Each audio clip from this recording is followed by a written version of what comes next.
I came here several times with my father when I was little, but stopped eating here as often after growing up. I hope the food here will be to your taste. Oh, don't worry. We haven't eaten at a hotel like this in a while. Paimon's getting excited already. In that case, I'll go order for us first. Please wait here a moment.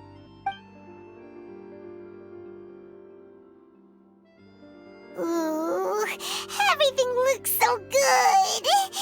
People in Fontaine sure know how to enjoy life. Why, of course. Go ahead, try whatever you like. If the food's good, I'll make a group reservation for the rest of Spina di Rosula next time. And if it's not? Well, then I'll still bring everyone. Albeit with only one dish per table. You, sure have your own way of doing things. Oh, we called this a farewell meal, but we could also treat it like a victory feast, right? We did just win that case after all. Oh, true. Very true. In that case, boss, we'll have another 2 dishes. Huh? Paimon didn't mean that you had to order even more food.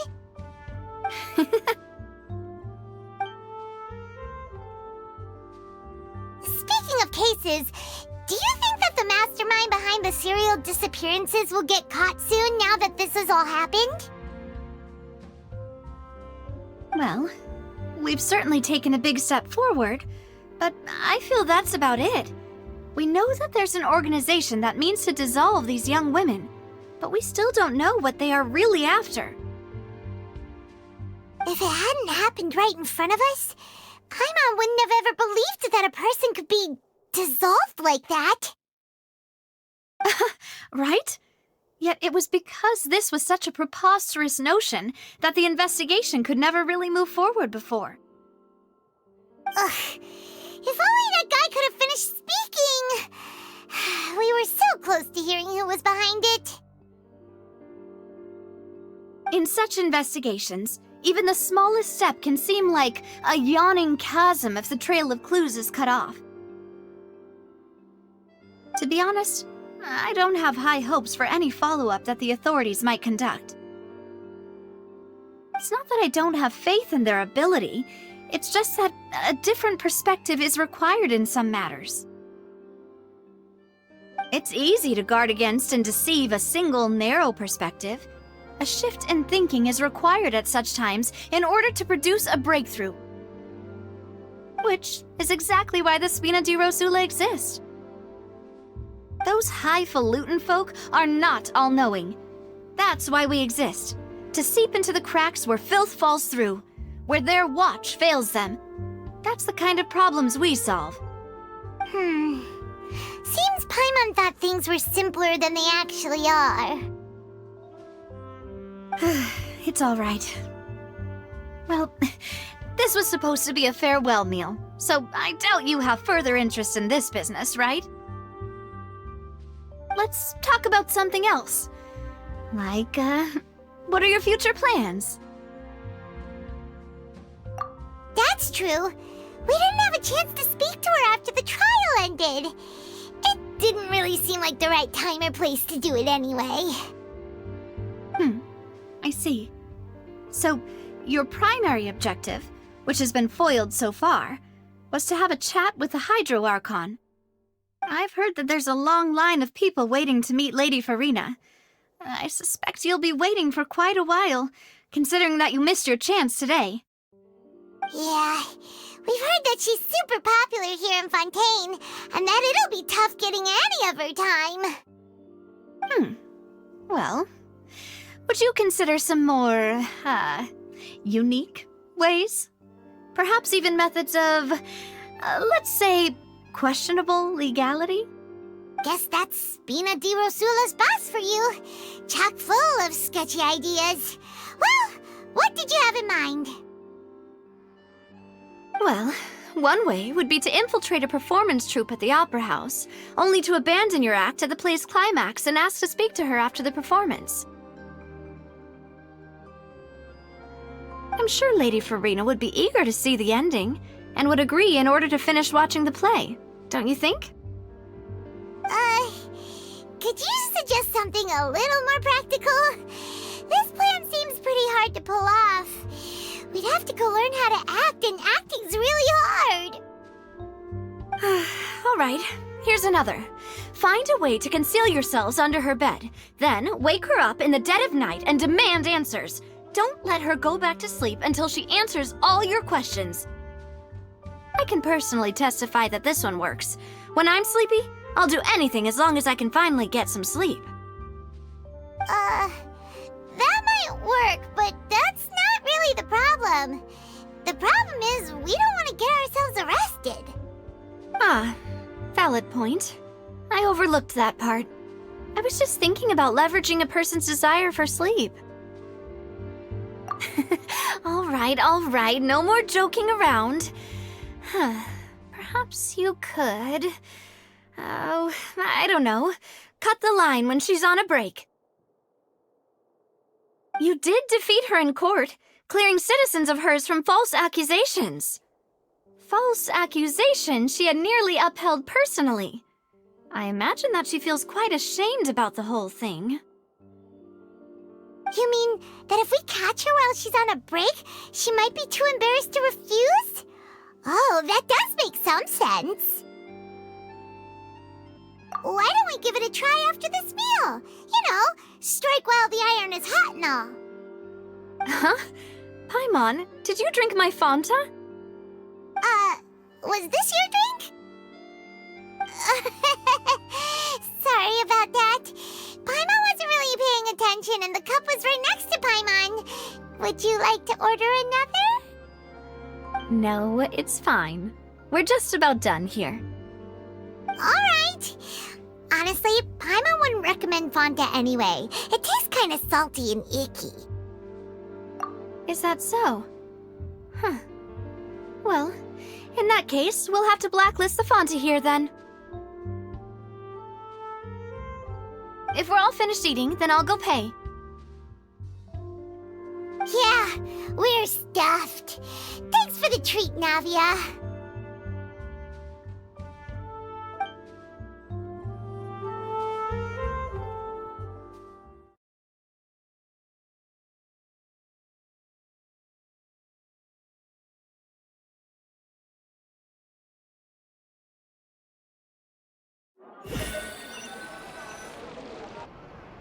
Oh, so full.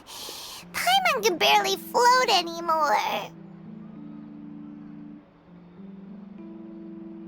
Can't you see Paimon's barely an inch off the ground? Okay. As for expenses this month, we're left with... Hey, Navia! What are you doing over there? Oh, nothing. It was just a meal, you know? Nothing the Spina di Rosula can't cover. Let's get ready to try to meet the Hydro Archon again. Bye, Navia! So this is goodbye, huh? Well, if you do encounter any other trouble in Fontaine, you're always welcome to contact the Spina di Rosula. I'll give your requests the highest priority. In any case, I wish you smooth sailing. I'll see you again, partner. See ya!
Take it easy.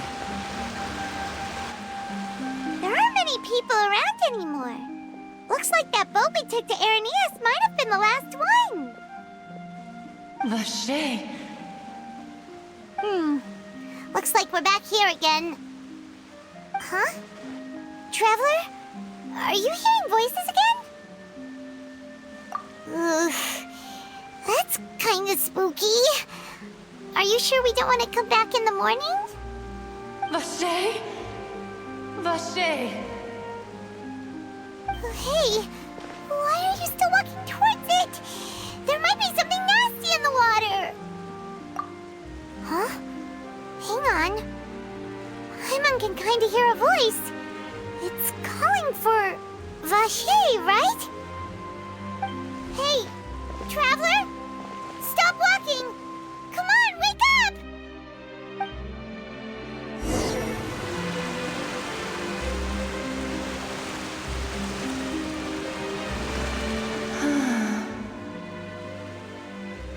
Vache, are you... my dear Vache? No, wait. You seem to be someone else. Do you know Vache? Do you know where my love is? Wait. Who am I? I'm very sorry. I fear I do not know. My memories feel like they have been washed away like a flood. So many fragments dissolved amidst the tide, never to be recovered. How much have I lost? How many things that I once held dear while on land have I since forgotten? Yes, that is what I was once. But now, I am but the consciousness of one who is lost, therefore. I do not know how I came to be like this either. I only vaguely remember being covered in light blue water, and then all grew dim.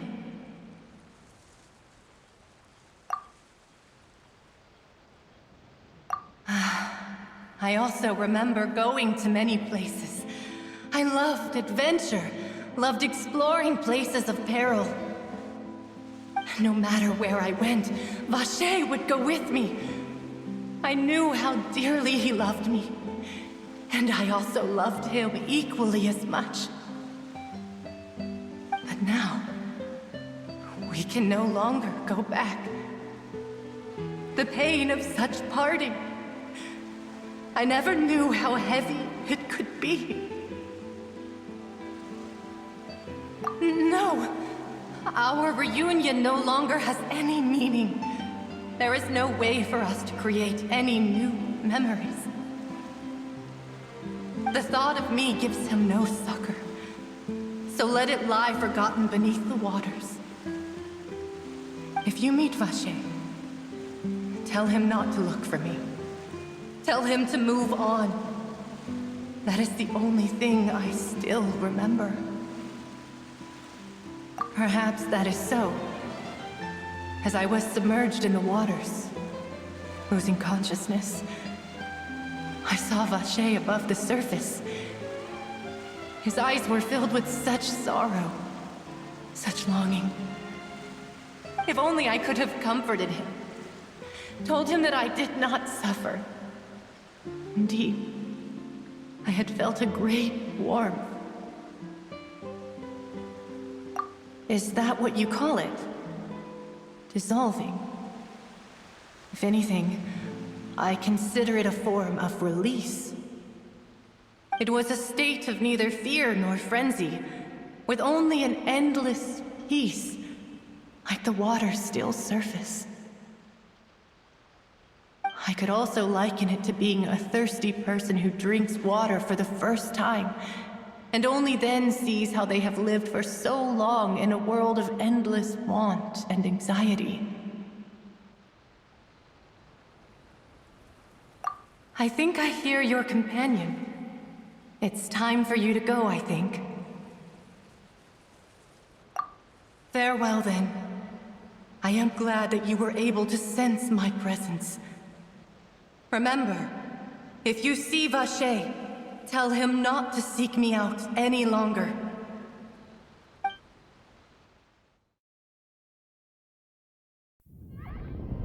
Wake up! Come on, hurry! Navi is outnumbered!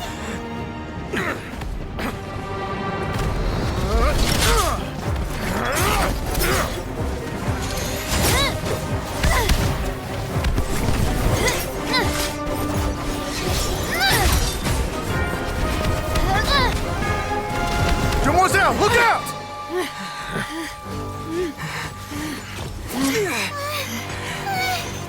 Dear God, it's a whole army of Gardamex.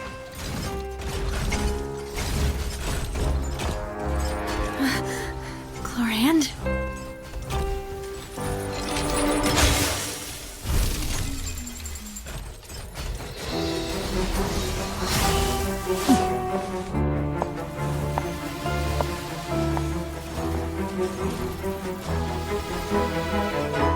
Quick, now's our chance!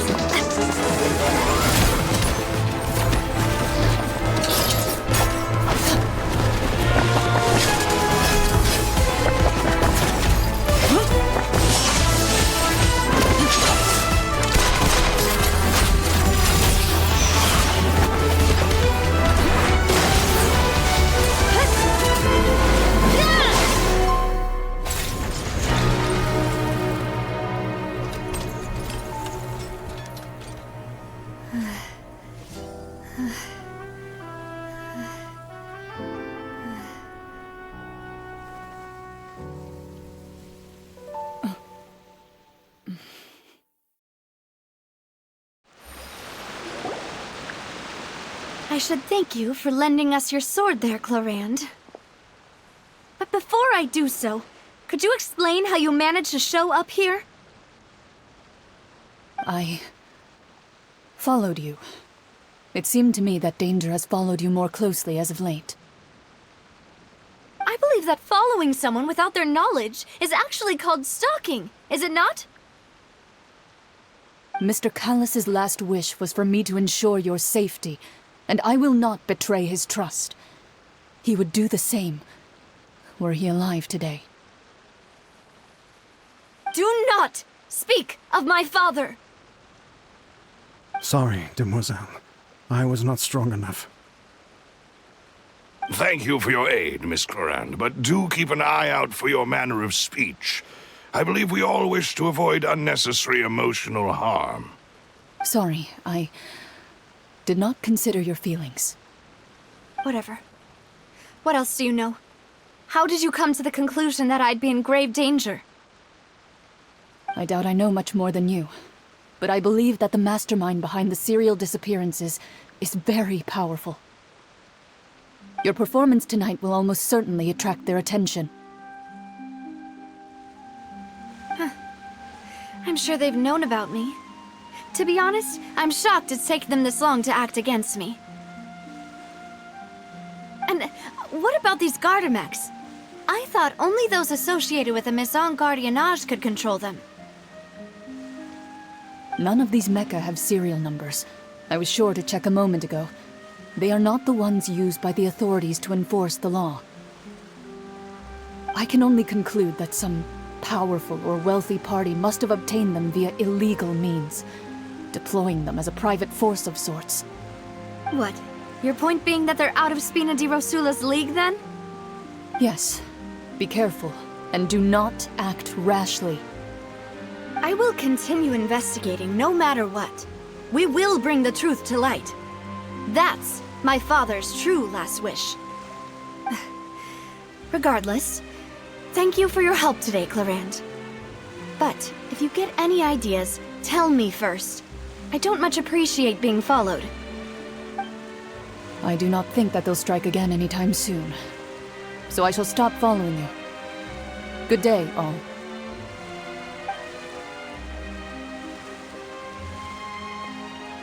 Right. I suppose that's the best news we've gotten today.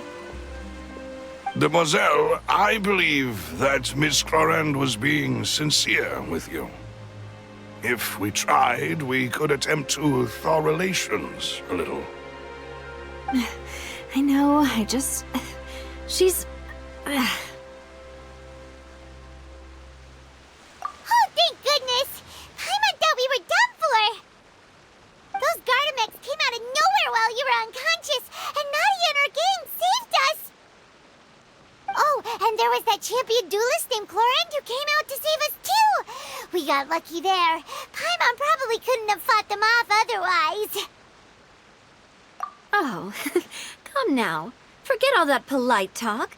That wasn't really a farewell meal we had back there. Not for me, anyway. In truth, I hope that every meal we have together shall be a victory feast. As such, we're still partners. There's no need to thank me. It will take 50 years for me to match Demoiselle's magnanimity. If it were me, I would have joined the Spina di Rosula on account of her goodwill long ago. All right, you two. That's enough. Actually, Navia, how did you know that we were in danger? You sure did show up in the nick of time. Well, to be honest, you're the one who tipped us off, Paimon. Huh? Really? Paimon contributed somehow? Ooh, Paimon's even more amazing than she thought! Yes, all thanks to you grabbing my drink by mistake. How did that help? After we parted ways, I was on the way back to one of our bases when I suddenly thought of what you said. That the Fanta tasted kind of salty and icky. Fanta only comes in sweet flavors, so how could it have tasted salty? The color of the drink, if I recall, had also been a bit off. So the Fanta had been spiked with water from the primordial sea? Yes. So, if you hadn't drunk that cup for me... Spina di Rosula is preparing the grandest of awards for you as we speak for saving the boss. Huh? Really? I sent people to Hotel de Boer to investigate, but whoever did this left no trace at all. That's when I figured out that you might be in danger and hurried here as quickly as I could. But why would they go after us too? All we did was defend Linny in court and help clear his name. Ugh, now we're caught up in this mess too, aren't we? Well, you did foil a plan that they were probably pretty proud of, and almost got their name in the process. Speaking of which, did anything strange happen when you drank the primordial seawater? Well, it can't be a coincidence that the traveler fainted just now. He said that he heard that voice calling for Vache again. Oh, and this time Paimon heard it too, but it was real faint. Does this situation have to do with the primordial seawater then? Does that mean the primordial seawater raises someone's sensitivity to hydro when it's used on people who are not from Fontaine? That doesn't sound like too much of a bad thing, to be honest.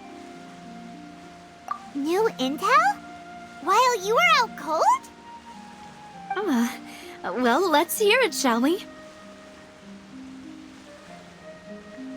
Oh, that is important.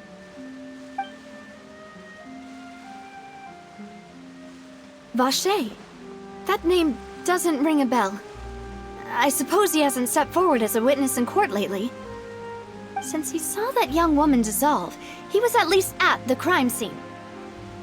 But he never gave testimony or any information regarding people dissolving in the primordial seawater. Could he have been threatened? Yes, thank you. This is very important information indeed. We will continue to investigate. Oh, you mean you'll help us investigate? Well, you did say that our farewell meal didn't really count. That means we're still partners, right?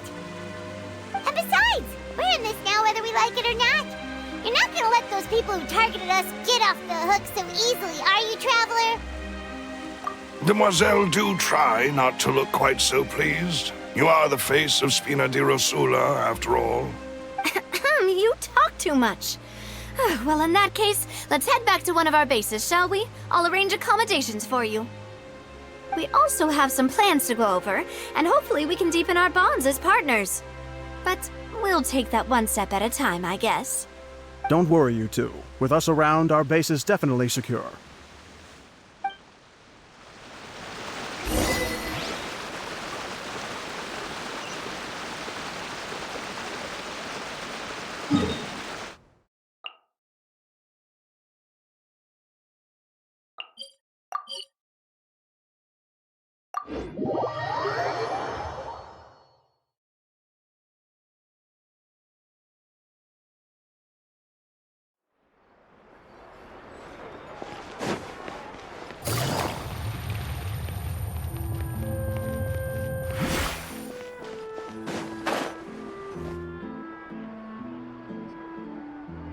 It's right up ahead, but let's make sure we weren't followed first. I've been keeping watch, Demoiselle. I haven't spotted anyone suspicious thus far. Very good. But let's not let our guard down for now. I shall find rooms for our respected guests. Thank you, Malus. Now, let's continue, traveler.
This is your base?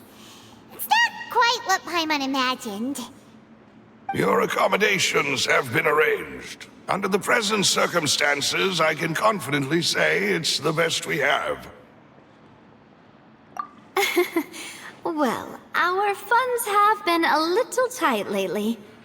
After all, we don't allow illegal or unethical profiteering. In fact, our funds often come from citizenry who support us. Seems like it's tough times for everyone. But if you have the support of the people, that does sound like it's worth it. To be honest, our financial situation was a lot better back when my father was in charge a few years ago. I'm afraid I'm not quite his equal. Your father... he was the previous boss of Spina di Rosula, right? How did he... Demoiselle, if you'll allow me to explain. No. I'll explain it myself. I suppose I couldn't run from this topic forever. And as partners, this is something I hope they can understand. My father's name is Callus. Yes, the same one they call Callus the Unfaithful in the streets. 3 years ago, he was accused of murdering his own friend. But he chose a duel to defend his honor instead of standing trial. He died in the duelist's ring. Oh no. But I do not believe my father was a murderer. I'm sure he was set up. At the time, I believed that if he only stood trial and was duly investigated, something amiss would crop up and prove his innocence.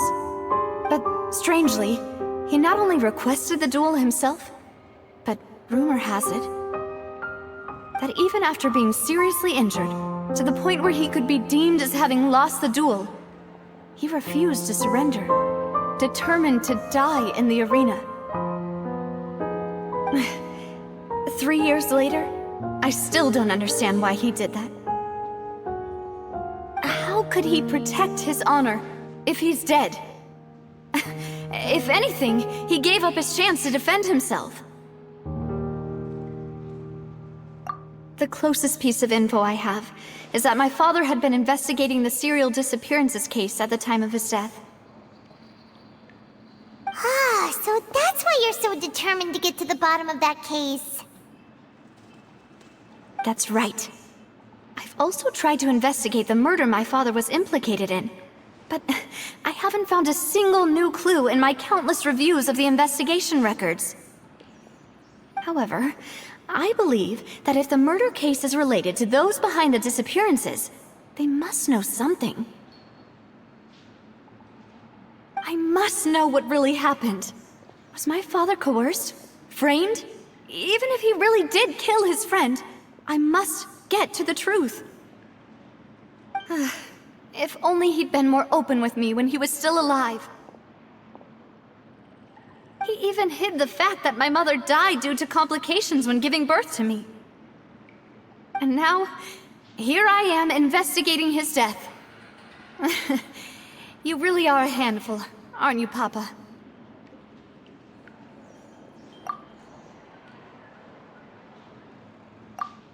Demoiselle, please, if there is anything I can do, anything at all. I also will never believe that Master Callus murdered anyone.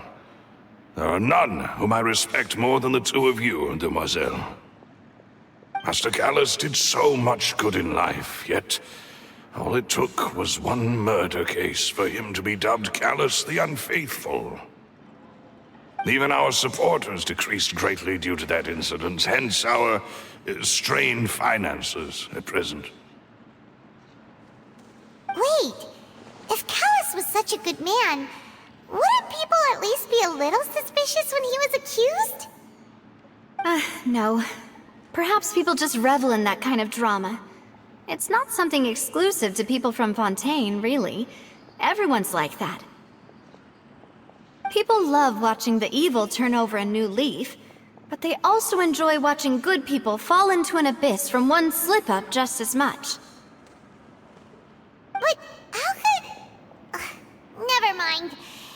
If Callus was really falsely accused, we have to find the truth. He didn't deserve to have that happen to him. There is one other thing. Master Callus's opponent in the duel was Ms. Clorand. Oh, her? Well, then, isn't that as good as saying that she was the one who killed him? Yeah, that's not the sort of thing that you can just let go and move on from. Ms. Clorand has always placed great emphasis on the honorable nature of the duel. If her opponent doesn't yield, she will not stop either. She knew Master Callus beforehand and greatly respected him, but seeing how he was resolute in the arena, there was only ever one choice she could have made. It's not that I don't understand her at all, but I just can't deal with this yet. Don't worry, Navia. Paimon knows how you feel. You don't have to force yourself to do that. Afterward, Ms. Clorand told us that at the start of the duel, Master Callus requested that she ensure Demoiselle Navia's safety. Yes, that is our understanding as well. Oh, Papa. What madness drove you to ask the person who killed you to take care of me? All right, anyway, that's the information I wanted to share with you. Even if it did sound like I was just complaining towards the end. Thanks. You two should go and rest. This was quite a day after all. Paimon's feet. Please, relax and get some sleep. We will ensure you rest soundly.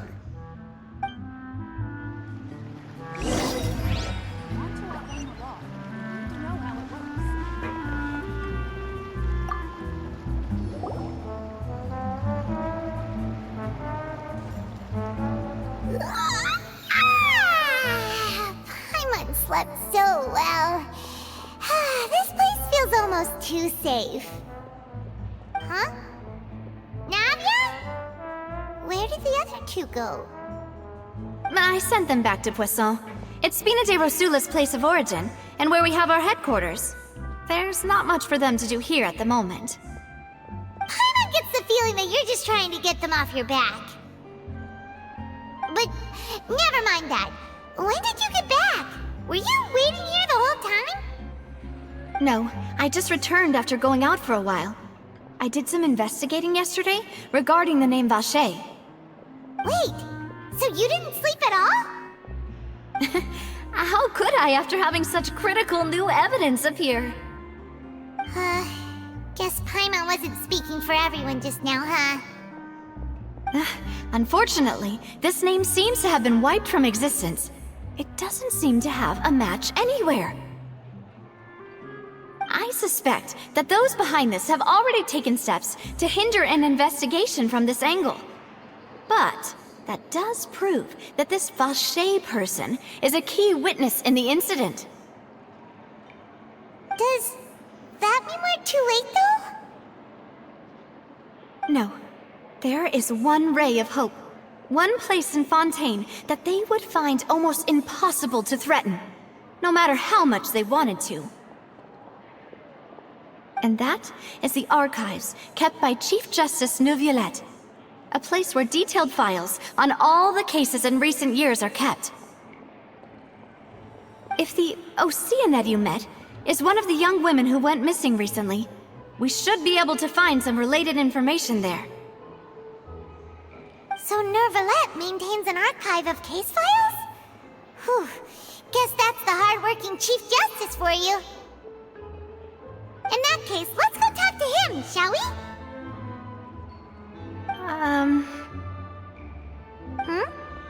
Aren't you coming along, Navia? Did you get tired? No, it's nothing. Let's go see the Honorable Chief Justice.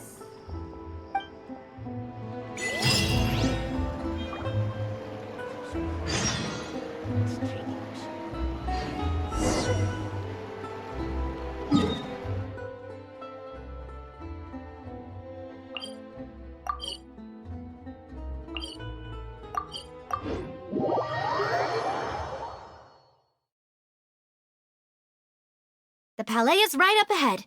Come on.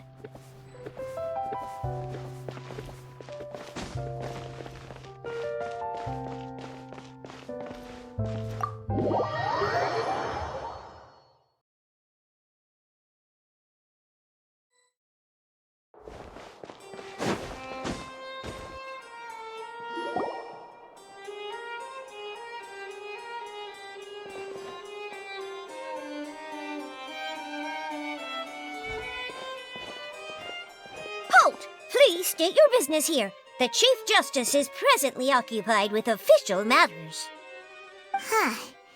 This place does look pretty heavily guarded. Guess that proves that Neuvillette's files are really secure. Hey, don't you recognize us? Huh? Who are you? Just to be clear, I don't care who you are or who you might be related to. Our rules make no exceptions. See? They've got great discipline, too. Yep.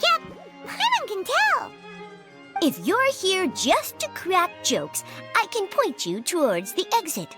Unlike some, we're busy, so please leave if you don't have a reason to be here. No. What I meant to say is, shouldn't you remember us from a few days ago? We were at the trial of the great magician Linny. Oh, yes, I remember. I read about it in the Steambird. You must be Linny's attorneys. It's all coming back to me now. We're here today to report and archive some information on a follow-up case. Huh. Is that even a thing? Of course. Don't worry. We're here on official business. You can trust us. All right then, I'll let you through. The Chief Justice is just inside. Ah, thanks so much.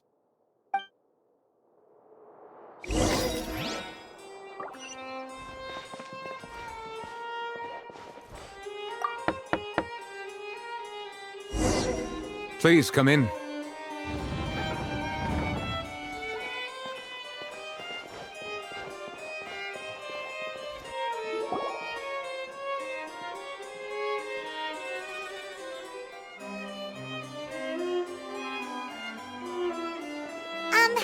Sorry to barge in, Monsieur Nervalet. We only lied to get in because we didn't know any other way. It's all right. Please let me know how I may be of assistance to you. So you're not mad at us? We're looking for a man called Vache. He may have been an eyewitness in the serial disappearances case. If we can find him, we may be able to unearth some key information on the case. Ah, I see. In that case, please wait here a moment while I browse through the files.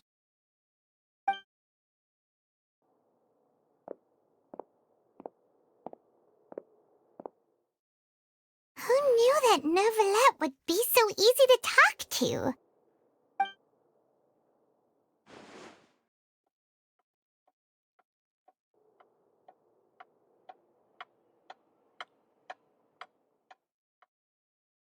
Unfortunately, I'm quite certain that no one by the name of Vache has been involved in any case, criminal or civil, in the past several years.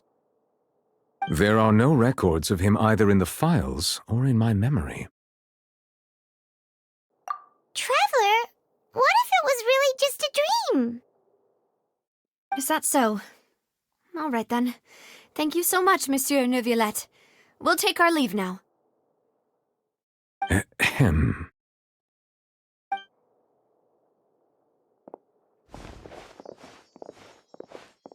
Miss Navia, I can understand how you feel. Your father, Callus, was a truly exceptional man. We deeply regret his passing. And what are you trying to say, Monsieur Neuvillette? Are you trying to console me? Extend your sympathy? Or just express some tendril of regret? No. You are not trying to do any of that. I can hear it in your voice. There's no emotion behind your words. You only said those things because you felt like you should. It's just like last time. After my father took his place in the duelist ring, I pushed through the guards to talk to you as a last resort. You even told me then that you thought there was something fishy with the case, yet you still allowed the duel to go ahead. In your eyes, the value of a human life is nothing compared to those cold laws you hold so dear. If you truly regret my father's death, then why didn't you call a stop to the duel? Why didn't you give me the power to stop him from throwing his life away? Why did you just let him die, despised and hated by all? Everything was hanging on a thread at that moment. Just the tiniest effort could have changed everything. There are still so many things I never got to tell him. So many questions he still owes me answers to. If you really have no heart, then just look me in the eyes. I, Navia, will show you the true meaning of regret.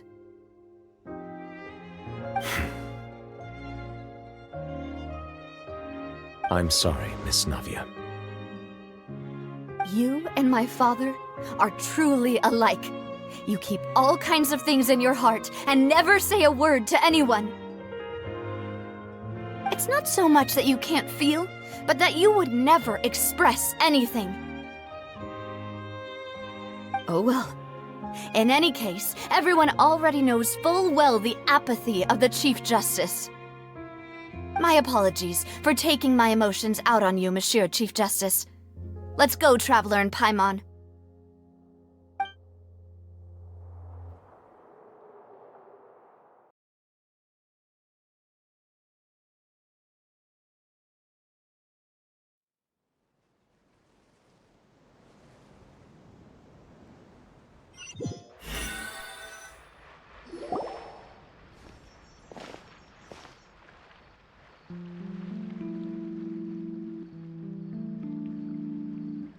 Flavia, are you okay? I'm fine. Rain. It's raining. You're right. Wasn't it still sunny when we went into the building? And there shouldn't be any active trials today. How strange. Now that I think of it, on the day my father was convicted of murder, it was also raining. What is it? Did you think of something? Yeah, he was outside. It was uncovered and the rain could fall there. Why? Do you think the rain could have affected the crime scene? That thought has occurred to us before. We've even expanded the search area to try to account for that, but didn't find anything of value. Oh? Wait. You don't mean... So you're saying that the true murderer could have been turned into water and then got washed away with the rain? Yeah, and if that's what had happened, then no one would have believed your dad, even if he explained what he saw to the authorities. I really think I found a true genius for a partner. You're completely right. How did I not connect the dots earlier? All right, let's go to Poisson. With this new lead in mind, we'll get to the bottom of my father's case for sure.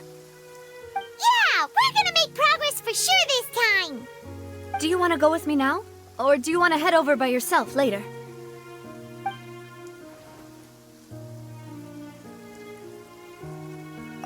Great.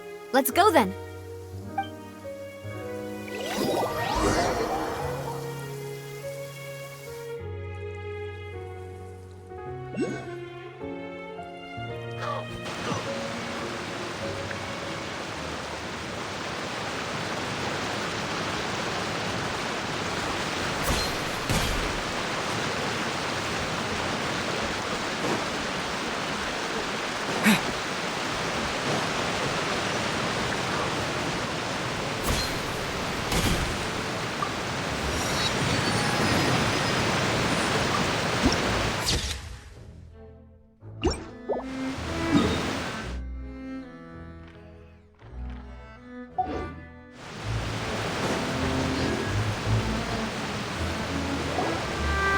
Whoa, what a huge ship! Why would a ship be anchored at a place like this? There's no need to be so surprised. While it may look like a ship, it's actually Spina di Rosula's headquarters. My father was the one who asked for it to be built like this. Perhaps our taste in exterior design is the only thing we occasionally had in common. A gigantic and glamorous ship embodies discovery, opportunity, ambition, and conquest. It symbolizes Spina di Rosula's bright and limitless future. And Paimon thought you were bluffing when you said Spina di Rosula had a glorious past. Paimon was confused why a group with such a history would live in the sewers. But now that Paimon has seen this ship for herself, she's been convinced. Well, Poisson is where Spina di Rosula began, after all. It's our main base, our home.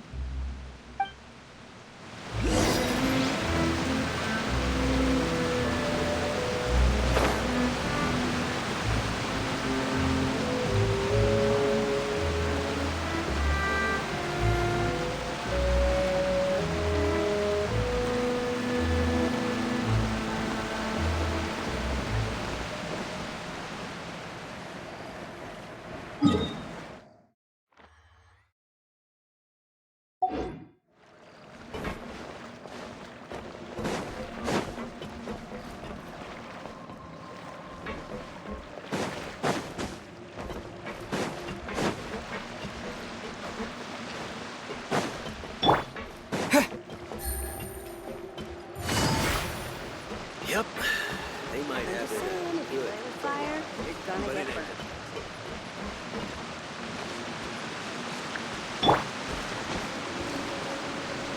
Into the wind.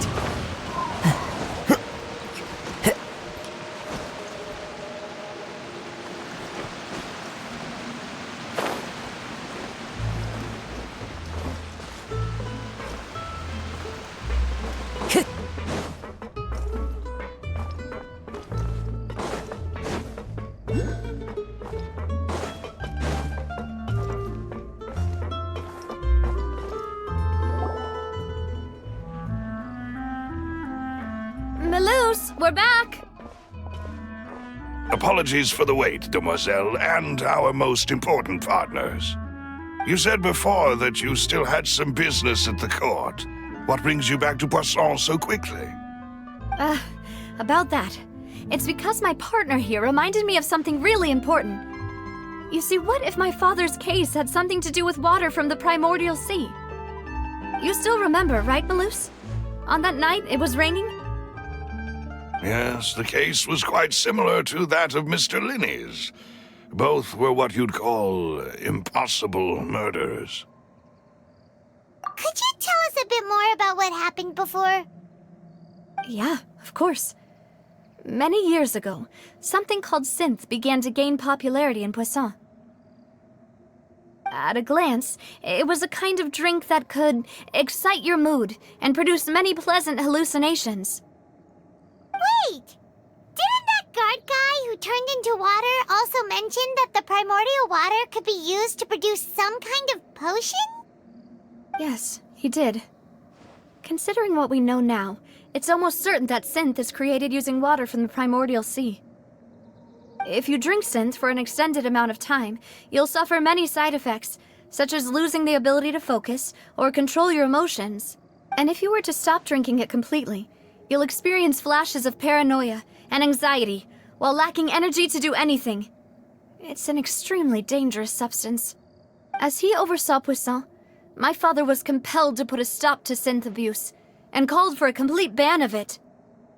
Boss's uncompromising attitude incurred the synth vendor's wrath, but no matter how much they threatened or bribed him, he refused to yield. Not only that, Boss became determined to find the mastermind behind the synth operation and put an end to the problem once and for all. Yes, but the enemy was very cunning. So he could never get anything out of the dealers, all of whom only sold the stuff and weren't privy to the rest of the operation. Recognizing that, my father decided to contact the dealers in secret and cultivate personal relationships with them. Finally, he was able to convince someone to become his informant. The man's name was Jacques. He felt greatly ashamed about his work after seeing many families destroyed by synth abuse. That night, my father hosted a banquet at his countryside estate. He planned to meet up and exchange information with Jacques over some food. But then, we heard 2 gunshots from the courtyard. We raced to the scene and found my father, still holding a gun, and Jacques, who was already dead on the ground. Huh? How did that happen? Aren't they on the same side? Sounds just like Lenny's case, doesn't it? In both cases, the culprit seemed obvious, but neither appeared to have any motive at all. Looking back on it, though, I now believe the most important clue was something we all overlooked at the time. There were pieces of clothing left at the scene. Precisely. It's all thanks to you that I made the connection now. Back then, we all just thought they were some costumes that Jacques used to disguise himself at the banquet. But, considering it now, it's almost certain that they belong to a third person at the scene. With one extra person, we'll also need to reconsider why the 2 shots were fired. You're right. We still don't know what happened. But my intuition tells me that we're on the right track to figuring it all out. I'm finally headed towards the truth. Jacques was an empathetic man who was infinitely remorseful for his past actions. It's unlikely that he turned on Boss with 0 warning. I think this third person is probably the key to the full truth. On that note, however, even though this will not please you, demoiselle, as your and your father's butler, I must still offer a word of warning. Our opponent is insidious and cruel. They are extremely difficult to deal with, and Boss has already lost his life trying to bring them to justice. Even though Spina de Rosula has lost most of its former glory, Poisson has welcomed a new time of peace, and we have been allowed to live out our lives. There is no need to follow your father's path. It would be both wise and in line with Boss's wishes to step back and give up on the case. If that's indeed what he wished for, then he should have told me that himself. Was I not the closest person to him? And yet, I was the one most kept in the dark. What was the point of him dying without sharing any of the secrets he knew? Did he manage to protect anything in the end? Synth is still here. Callus the Unfaithful is still his epithet. And Spina di Rosula is barely getting by. Nothing has changed. Did he think I'd just accept his meaningless death and live out my life just as meaninglessly? I've never accepted that, ever. Not since that day, and certainly not now. I want to find out the real answer for everyone's sake. For the missing girls, for the victims, and for myself. Navia. This is indeed the best moment to act. Your partner appears to be quite reliable, and more importantly, Demoiselle, I think you're also ready to take this on. So you do know something else, Malus? Yes, I do. In fact, even before that banquet, Boss already knew of the connection between Synth and the serial disappearances case. But what drove all the tensions to the boiling point was the revelation that you, Demoiselle, had been selected as the next target to disappear. What?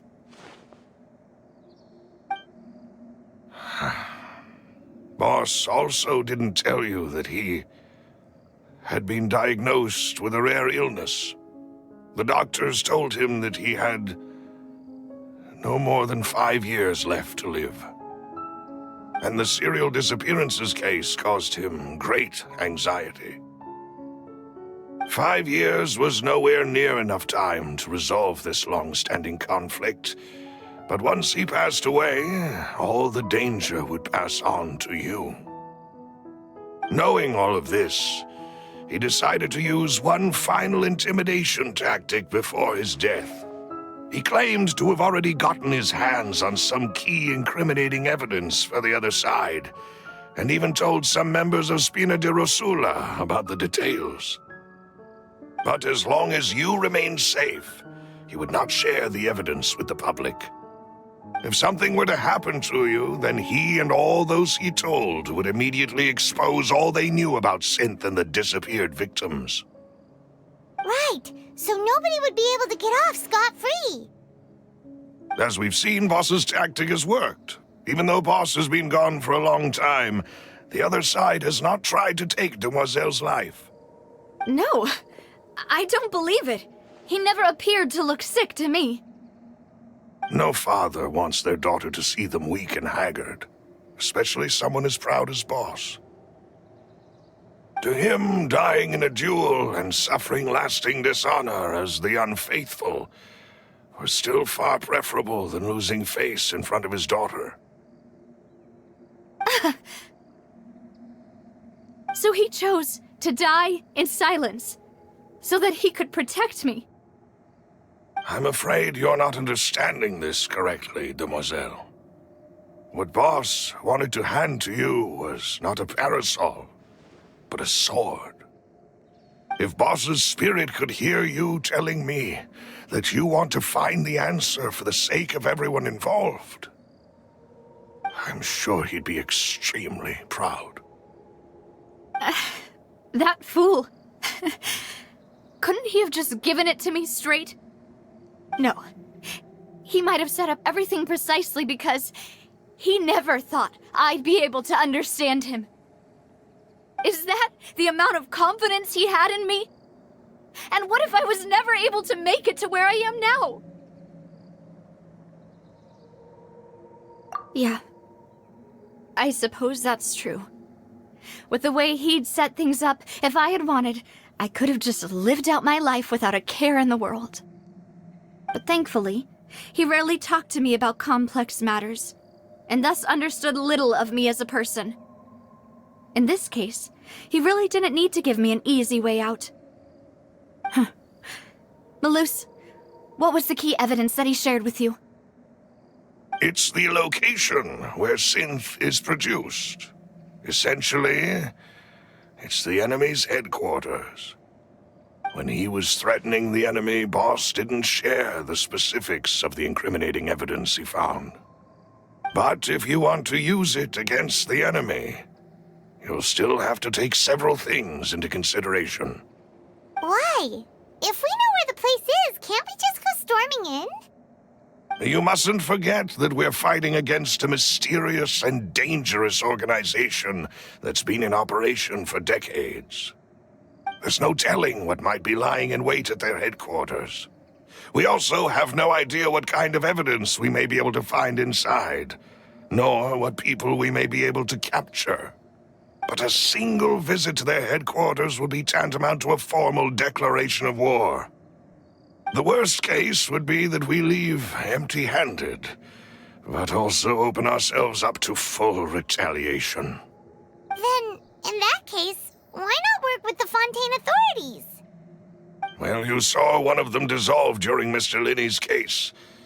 We have no idea just how thoroughly they may have been infiltrated. Huh. That's true. Seems my father really had no choice. But things are different now. It should be a lot easier to prove the other side's guilt, now that we've connected Synth with the disappearances case. You sound like you've put a lot of thought into this, Maloose. I am the butler, after all. I live but to serve the boss and Demoiselle's will. I've always been willing to take on any kind of risk for your sake. But considering my relative lack of ability, I've spent my time keeping secrets, performing basic investigations, and waiting for the right time to come. Thank you for all of that, Maloose. Have you discovered anything new in the past few years? Let me think. One conclusion I came to was that the enemy must be quite familiar with Spina di Rosula, or at least have an informant planted here. When I announced orders to the organization's members on Demoiselle's behalf, I used to deliberately keep a few people in the dark and observe the reactions of the synth vendors. If the vendors didn't change their plans, then the individuals informed of our orders must be innocent. If the vendors packed up and fled, however, then someone must have given them the news. After several rounds of testing and investigative tracing, I've narrowed the suspect list down to 3 people. The first is Florent, Spina di Rosula's senior advisor. Huh? Florent? Yes, surprising, isn't it? He was one of the people Boss trusted the most, which also means that he was someone who understood Boss really well. Thanks to his position within Boss's innermost circle, he always knew our upcoming plans and could thus avoid capture this whole time. There's someone else like him too. Marcel, the head of Confrérie of Cabrières. Uncle Marcel. It's a guild in Poisson. Boss helped it to grow to its current size and prominence. In the beginning, they were only reselling some daily goods, but now they're one of the richest guilds around, with a lot of business connections in the city. So, they're like a sister organization of Spina di Rosula? Yes, you can say that. When we were fighting against the synth dealers, they provided us with plenty of support. It's a bit difficult to imagine someone using their own money to hunt down themselves. The final suspect is Thierry, the man responsible for coordinating information between Spina di Rosula and the guards. Although the guards mostly leave us to our own devices, there are still many activities we have to report to the local authorities. Since Thierry is always in the know about our current activities, he could theoretically always plan one step ahead. I see. These are all people who I communicate with quite regularly. To think that the enemy we've been fighting against has been right next to me all along, among those I trust the most. It's almost too hard to believe. If you want to investigate them, please take every precaution to not alert the quarry. Judging from our experience, the enemy is extremely cautious. Of course. And thank you, Malus.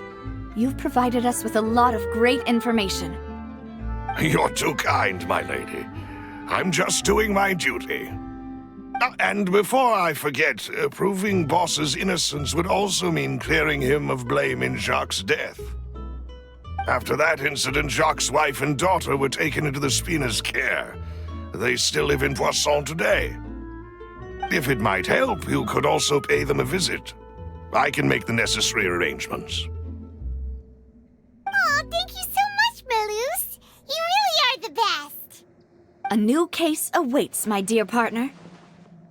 I hope we can work together to uncover the truth and end this case once and for all.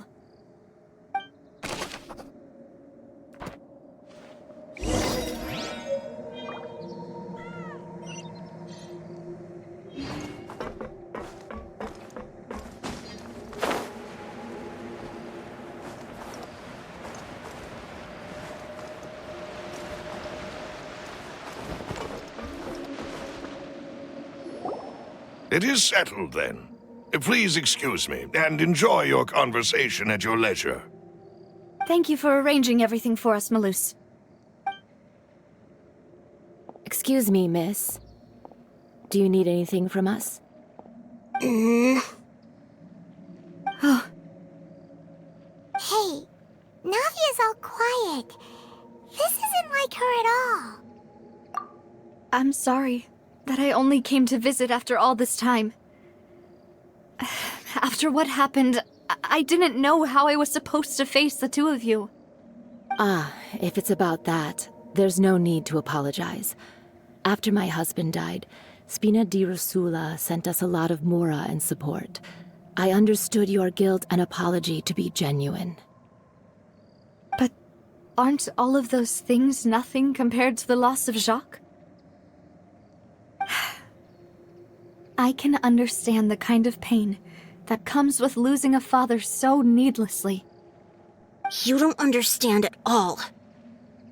I didn't know how to face you, because I didn't know what I could possibly bring as a consolation gift. I know only the full truth could bring closure to you, and to all of us. I'm sorry. I appreciate the sentiment, but you don't have to carry all that guilt. On the matter regarding my husband, my daughter and I have more or less found our answer already. Would you mind sharing it with me? I really can't believe that my father could ever bring himself to shoot Jacques. I always knew that my husband's money was earned through others' suffering. He told me countless times that if he could turn back the clock, he would never go into the synth business again. He had many regrets, and felt that he took the idea of providing for his family too literally. For the longest time, he thought Mora was everything. So when Mr. Callis came to him with a proposal, he accepted it almost immediately. He tried to be as careful as he could, but even so, he was still found out by the higher-ups. They found out about his betrayal? Papa didn't say that exactly, but Papa did tell me that I should never be ungrateful. Before he left that day, he told me that he had no choice. It was only later that I realized it was his final farewell to the two of us.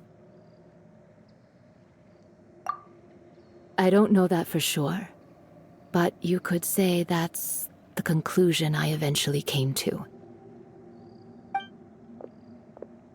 Which is why I'm the one who should feel guilty. Callis had always taken great care of us, both when he was still alive and after he passed away. Even if he fired the shot that killed my husband, it was likely in self-defense. It is impossible for me to hate him for what he had done. But Mama, why is Papa still the bad guy if he did the right thing? Papa always wanted to be a good man, so why did he have to do a bad thing in the end? Well, things aren't always as they seem. you still feel like your papa was a good man, right? Yeah, Papa was a really good man. The best in the whole world. Then you should hold on to that. If a good man had to do a bad thing, then he must have had his reasons.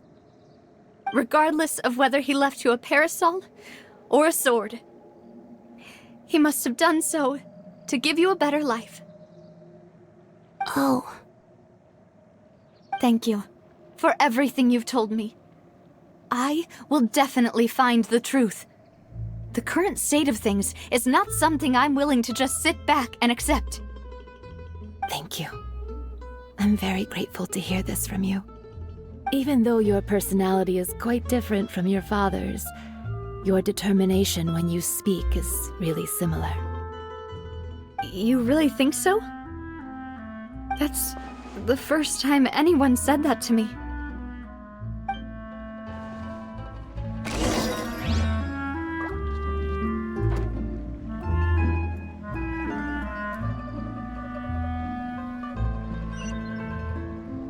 Are you okay, Navia? I'm fine. Don't worry. Let's investigate the 3 suspects next. Laurent should be nearby, and we should be able to find Thierry and Uncle Marcel in the city. I'll get myself together on the way, so please don't worry.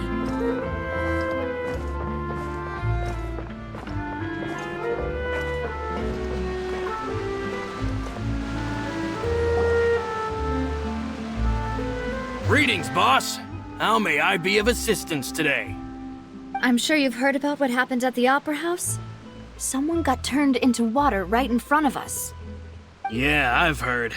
With something that dramatic, I'm sure journalists will milk it for all it's worth. And it'll be all the talk for the next several weeks. It also reminded me, on the day that the incident happened with my father, it was raining outside, and we found some clothes left at the scene. After my partner here put the dots together for me, I feel like we should try to reopen his case. Can you do me a favor and try to recall what happened that night? Let me think. Mr. Callis was feeling pretty upbeat that day. So he was drinking and bantering away with us at the table. After that, he told us that he wanted to go get some fresh air. So we let him go without thinking much of it. Who knew that we would hear 2 gunshots ring out right after? My first reaction was that Mr. Callis's life was in danger. So I grabbed my holster and made a mad dash toward the scene. But when I got there, it was already too late. Mr. Callis was standing over a dead body with a gun in his hands. All we could do was look back and forth at each other, not knowing what to say. So you also remember 2 gunshots then? Indeed. The guard said that the first shot didn't hit anyone, while the second killed Jacques. But I've never really bought that explanation. Reason being, Mr. Callis had left his gun on the table. I even made sure to confirm that before running to the scene. But according to the guards, that doesn't mean he couldn't have had other guns on his person. About the clothes left at the scene that you mentioned, do you think there was a 3rd person there who was turned into water? At least from our perspective, my father had no reason to kill, so he would also have no reason to bring an extra gun with him.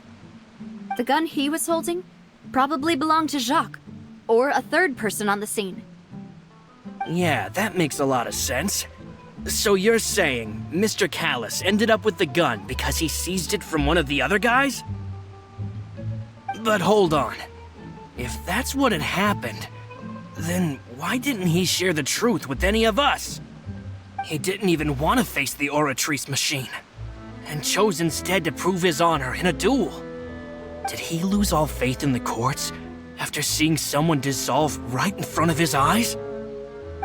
About that, Malus told me a thing or two, so I think I can understand why he committed to the duel.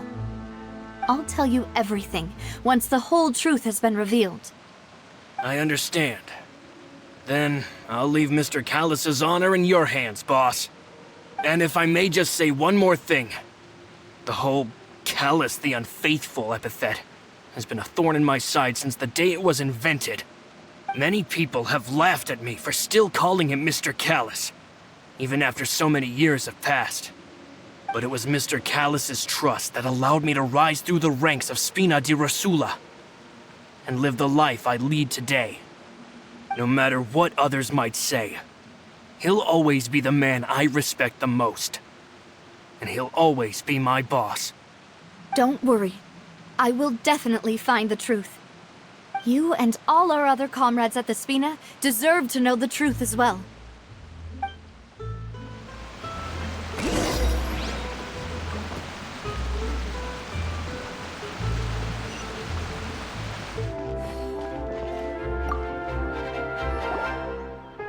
Hey, Thierry! It's me! Oh, now, what brings you here, Miss Navia?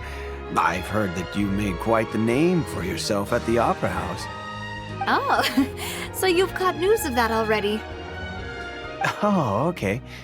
Hey, I'm also a member of the Guards, you know.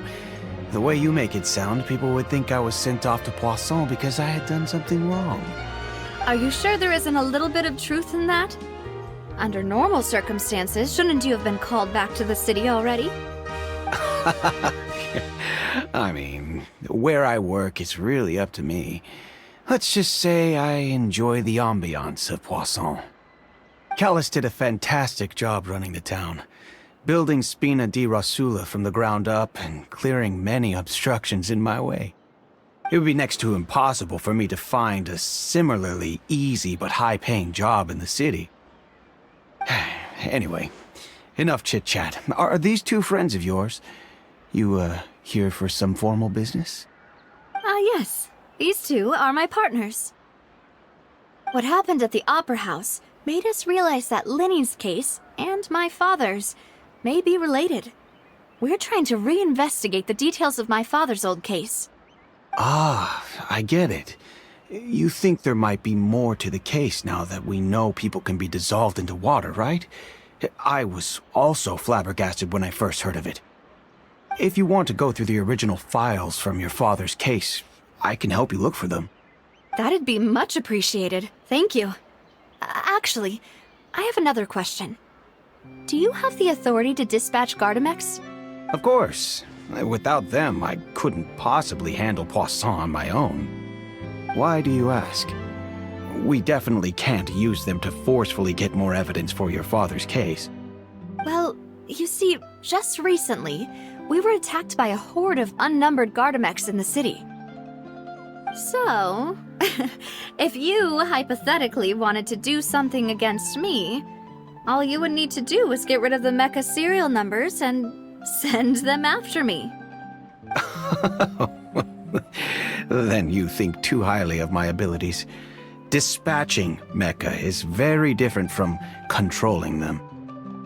If I had to make an analogy, when you order a dish, the chef will make it for you. You can ask the chef to cook, but not to massage your shoulders or carry your baggage. If you try to make unreasonable demands, the chef would just think you're out of your mind and ignore you completely. The same goes for me and my Gardamex. Removing a serial number is also not as easy as you might think. There are a lot of complex steps to it, and it's almost impossible to keep it a secret. So I can promise you, those mecha were definitely private units. They're certainly not cheap. So whoever their owner is must be super rich, powerful, or both. Now that you mention it, though, being in the synth business would definitely be profitable enough to afford this. Oh, then you're officially in the clear, Thierry. Oh, thank you for the vote of confidence, Navia. Jokes aside, I'd like to wish you all the best with your investigation. I'll be staying in the city for a little while, so just come find me if you need any support from the guards.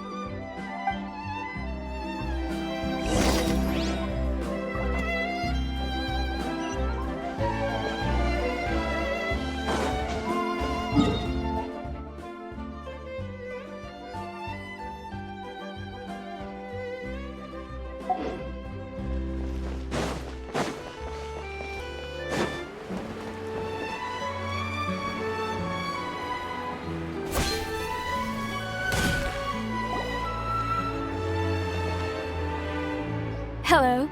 How may I help you? I'm here to see Marcel. Could you please let him know? You can just say Navia's looking for him. Sure. I will let him know right away.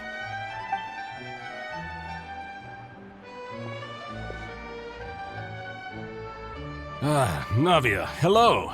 Sorry to keep you waiting. I'm not as young as I used to be, so my legs are giving out a bit. Oh, it's all right, Uncle Marcel. There's no need to stress. I just wanted to talk to you briefly about what happened in the Opera House. I'm sure you saw everything too, right? Yes, I've never seen anything so strange. Oh, you were at the Opera House too? That's right. I went there with Navia to see the magic show. Who knew it would turn into a whole murder mystery? I also witnessed your marvelous sleuthing work. Quite impressive.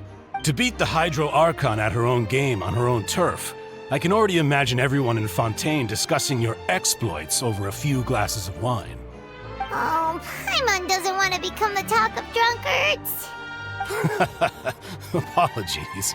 It's just how Fontaine is as a nation. Everyone loves drama and theatrics. Uncle Marcel, you've also noticed that other thing, right? The fact that humans can dissolve in water? Yes, I was reminded of your father's case right away. Is that what you're investigating now? Exactly. I still don't have much solid proof, but I can sense that the other side has already begun to act. Oh, and what makes you say that? We were attacked on Araneus by some unnumbered Gardamex. And there was also an attempt to get me to drink water from the primordial sea. If not for the vigilance of my partner, I probably wouldn't even be here talking to you right now. Oh, you're giving us too much credit. Wasn't it you who protected us? Alas, it seems things are heating up again. The peace that Callus sought so dearly will soon become a thing of the past. But rest assured, Navia, Poisson will always remain a safe haven for you. If you're scared, you can always return there.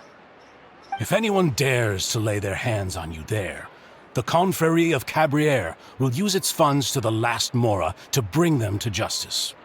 Thank you, Uncle Marcel. But I don't intend to go into hiding. I'm going to strike while the iron's hot.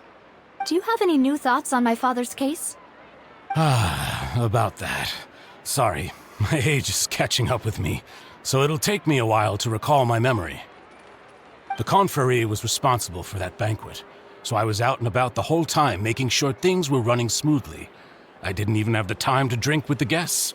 Then I heard the sound of a gunshot, and the rest was history. Oh, it's okay. No need to push yourself. We'll ask around some more, see if there are any valuable clues elsewhere. Sounds good. Just let me know if you ever need Mora. All my wealth comes from Callus's patronage and support. I'll spend however much it takes to clear his name.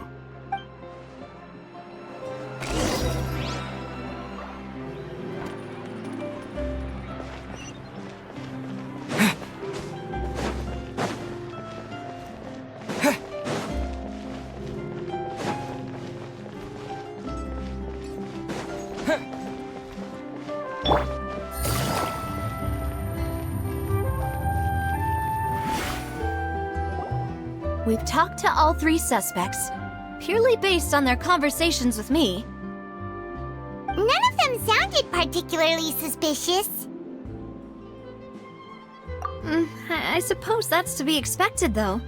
If a single conversation's all that's needed to find them out, then my father wouldn't have needed to investigate the case for so many years. Anyway, even though we didn't make a breakthrough, let's still compile what we were able to find. But where should we start? Ah, you're right! Flora mentioned that Callus probably only ended up with the gun because of circumstance. That makes sense. According to Jacques' family members, he already told them that he had been discovered, and that he had no choice before he left home that day. If I had to guess, he probably received an order from the synth boss to kill my father. Had he refused, he and his family's lives would have been forfeit. So, Jacques fired the first shot? Oh? And why is that?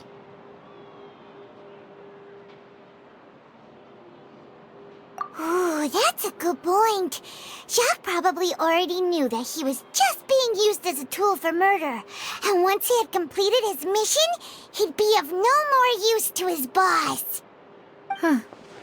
So, what would make more sense from his perspective would be to turn his back on the Order and seek protection from my father. Makes sense. But without evidence, that's still just a theory. Besides Jacques, the attack from the Gardamex has been bothering me quite a bit as well. It's obvious that our enemy has become more antsy after the secret of the primordial seawater was revealed. Do you think he knew, even then, that we'd follow this lead to the end? Given everything that's happened since, it's quite possible. But who among the 3 suspects would have the ability to control privately owned Gardamex?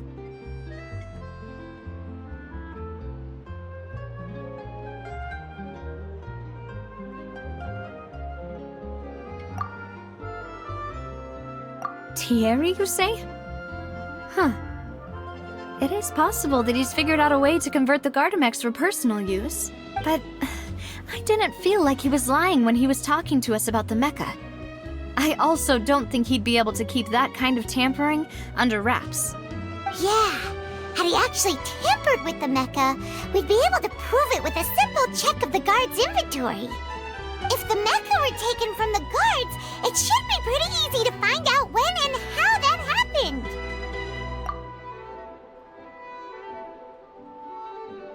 Florent? It is true that he was closest to my father, and thus had the best chance of learning about his dealings with Jacques.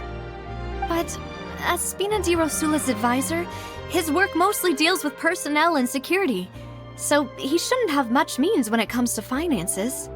So you're saying he's too broke to afford a mecha army? Exactly. He can't.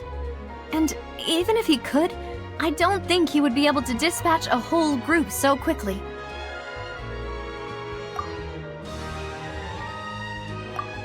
Uncle Marcel? My father did really trust him. And they worked together on a large number of projects. Maybe that's how he got to know Jacques. And with funds from the Confrérie, he could also afford a large number of Gardamex. It's still really hard for me to imagine, though. After all, Uncle Marcel has been around since I was just a child. Also, wouldn't this mean he has been spending a whole lot of mora and energy to fight his own synth business? Who could it be?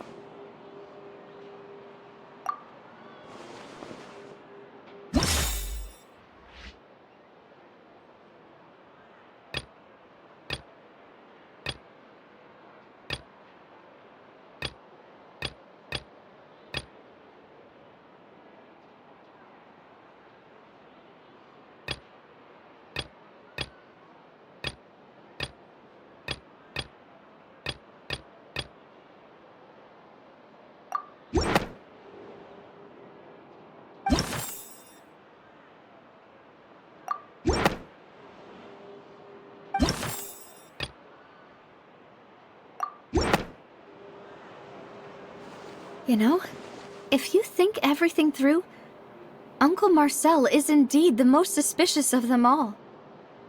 Could we be missing other suspects? Malus didn't know about the people turning into water thing when he narrowed it down to these 3, did he? Malus has always been very reliable, and his judgment of others' trustworthiness has been fair and well considered. When he laid out his case for the 3, the rationale he gave me made a lot of sense as well. The suspect is knowledgeable about the Spina's internal affairs, has the means to dispatch Mecha to assassinate us, and possesses significant intellect and foresight. Even if I don't want to believe it, I'm starting to see how things could all tie back to Uncle Marcel. Well, we still have another trump card on top of all the theorizing and speculating.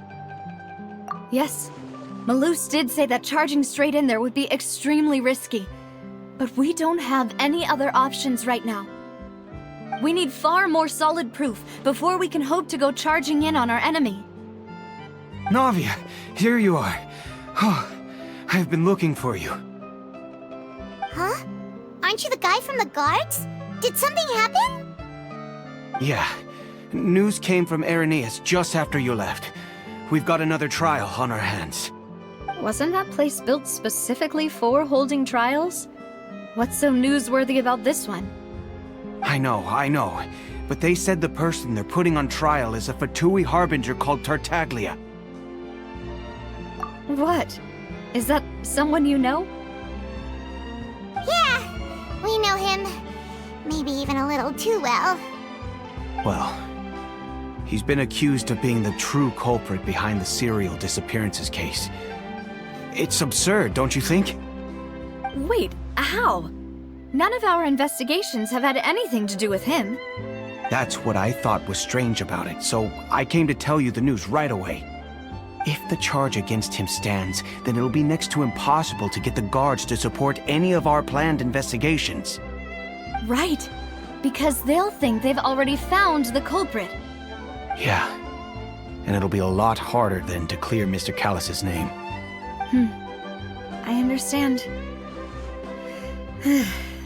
Well, partner, what do you think we should do? We still haven't found any conclusive evidence.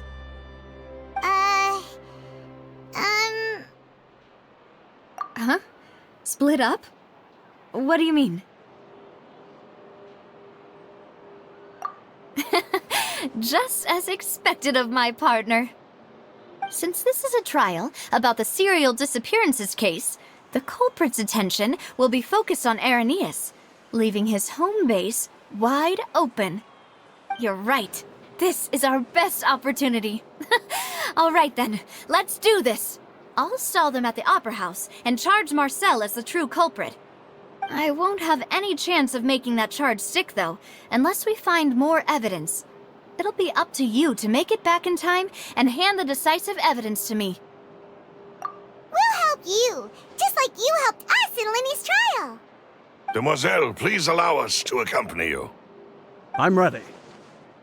Ah, Malou, Silver. When did you two get here? We heard that you'll be leaving Poisson and figured that you might require our assistance.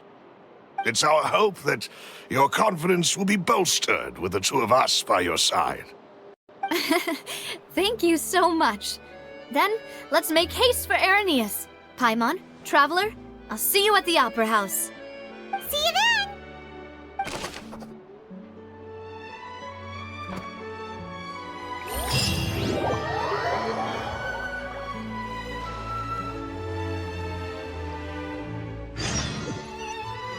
Now that Navia has set out for Irenaeus, we should also get going. The location has already been marked on the map, so let's head over. Huh. According to Malusa's info, the synth production base is underwater.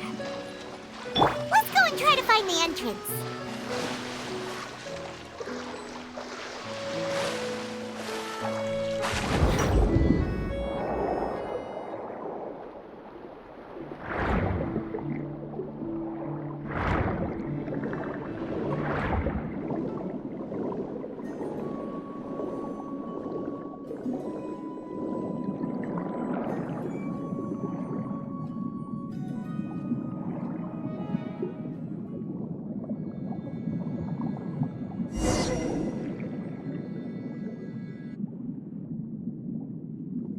Finally found it! Huh. So this is the entrance that leads to the synth production base. It sure doesn't seem out of the ordinary at all. Ah, you're right.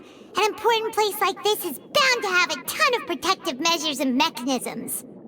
Navia's probably arguing up a storm right now to stall for us.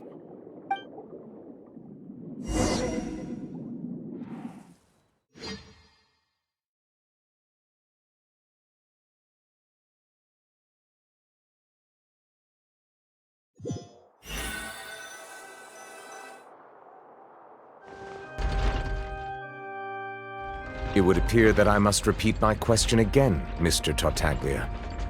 Do you accept the charge that you are the true culprit behind the serial disappearances case?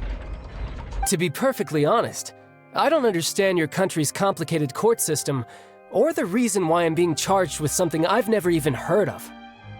However, I did hear that people who have been charged can choose to participate in a duel to clear their name. Is that right? In which case, as long as I accept the charge, I can have an all-out fight with that champion duelist Clorend, right? I've got to admit, that's one of the most enticing offers I've ever received. When I privately sparred with her last time, she was obviously holding back. Real disappointing. Hey! Don't you understand? You're currently the prime suspect for a major case. This isn't the place for you to be looking for fights. Oh? Sounds like the Hydro Archon wants to lecture me on the ways of the Opera House. Then why don't you duel me too? I'm the kind of student that learns best in the heat of battle. No. That's not what I meant. Alas, it would appear that communication with the defendant is going poorly, and we have made very little progress. In that case, let me explain everything from the very beginning again. The goal of this trial is to determine the culprit behind the serial disappearances case. That case had nothing to do with him. You've got the wrong man. Huh? What's going on? Why is she interjecting again? I told you it couldn't be one of the Fatui Harbingers. Miss Navia, this is the second time you've interrupted the court proceedings. I only tolerated your behavior last time because you were able to provide the court with a key eyewitness. But that was an exception rather than standard court protocol. I can very well charge you with contempt of court for your interjections. Oh, please. Did you ever think I had any respect for this place's pointless theatrics? We can put that discussion aside for now. I'm not here to argue with you. I'm here to charge the true culprit behind the serial disappearances case. And if my charges prove true, then Tartaglia here will be proven innocent by default, correct? Oh, a young lady has charged in and offered to clear my name. How fascinating. Well, I'd gotten half bored to death by all these rules and procedures anyway, so I'll take you up on that offer. So, Your Honor, is there nothing else for me to do now? You may take a seat for now in the audience, but that doesn't mean the suspicions against you have been lifted. Now then, Miss Navia, who is the person you would like to charge instead? That person is...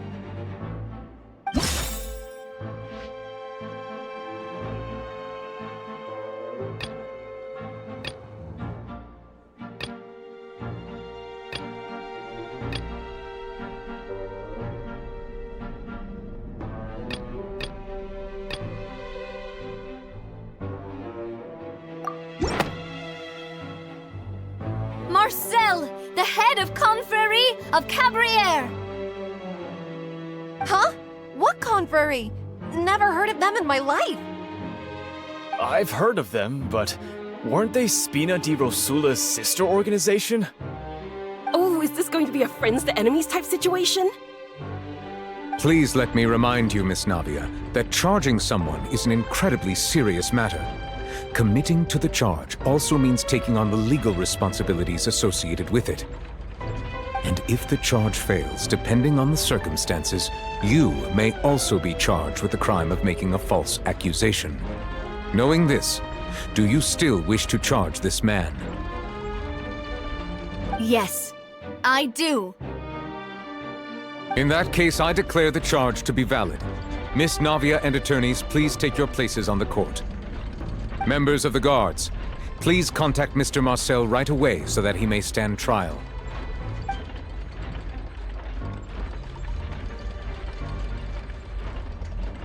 Mr. Marcel, you will not require an attorney.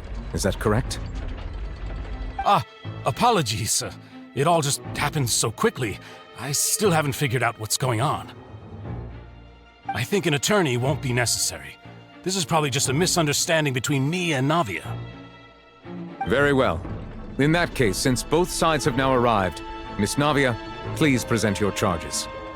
I would like to take everyone back to 3 years ago, to the case of Callus the Unfaithful. Only through elucidating what really happened in that case can we connect all the dots for the serial disappearances case. Navia, do you really think that I was the one who killed your father? Come on, why would I do that? Callus was my benefactor, and remember, both you and I only ran to the scene when we heard the sound of a gun. If that's enough to make me a suspect, wouldn't that make everyone at that banquet a suspect as well? I think there's no point in getting into the specifics right now. The audience doesn't even have the big picture yet. Even I'm struggling to remember some details of that case. Exactly correct, Your Honor. I must refresh everyone's memory about that case before I can explain my charge and reasoning. I see. In which case, I will recount the findings about that case as originally recorded by Maison Gardiennage.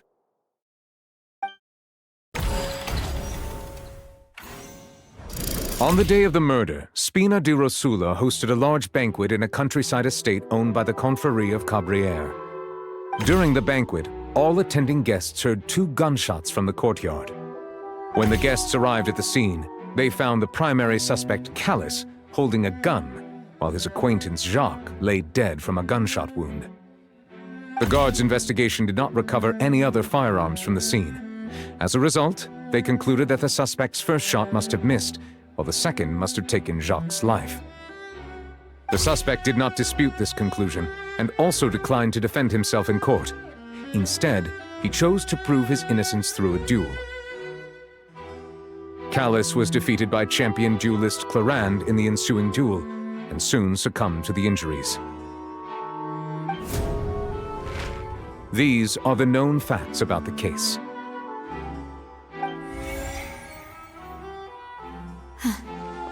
The one with the motive to kill was Jacques, not my father. And even so, Jacques still had no reason to pull the trigger.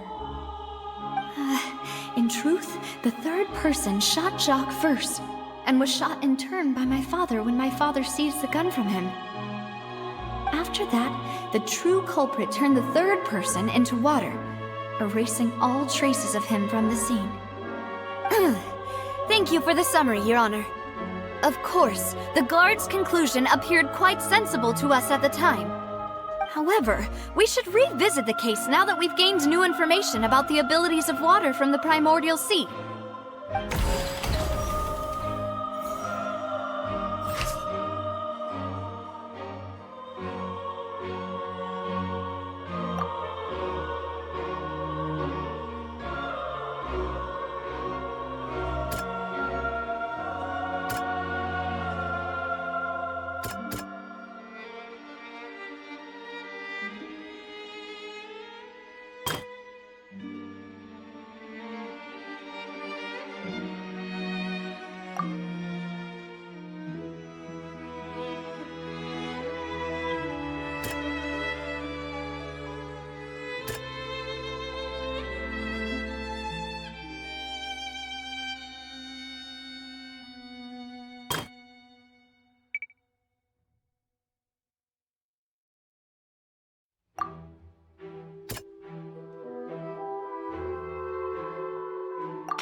The testimony of the victim's family confirms that Jacques had thoughts of assassinating Callus when he set out for the banquet. However, in the end, he reconsidered, and instead shared everything with Callus, hoping to seek the latter's protection. Unfortunately for Jacques, the true culprit had already considered this possibility, and had sent out another assassin.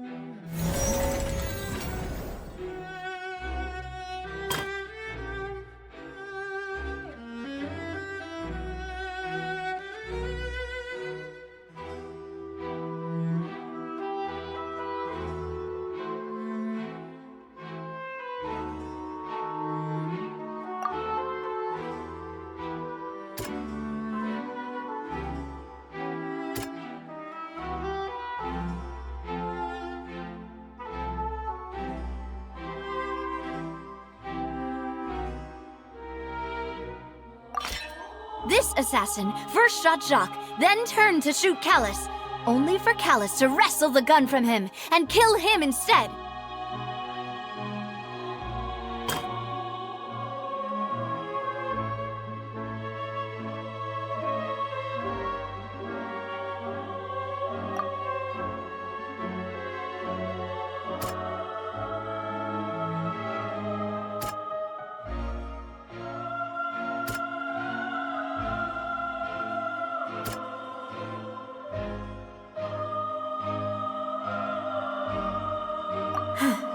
Something's not right. Let me think for a little while longer.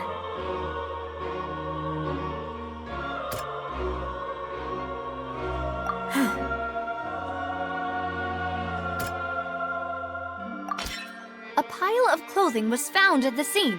The guards once believed they were used by Jacques as a costume to disguise himself. But now it is clear that the clothes were proof that there was a third person at the scene, and that they were turned into water after committing the murder. Since it was raining that day, the culprit was confident that they could use the rain to wash away all traces of their dissolved accomplice. Realizing this, the true culprit caused the hired assassin to dissolve into water, leading everyone to believe Callus was responsible for Jacques' murder. This is the true version of events.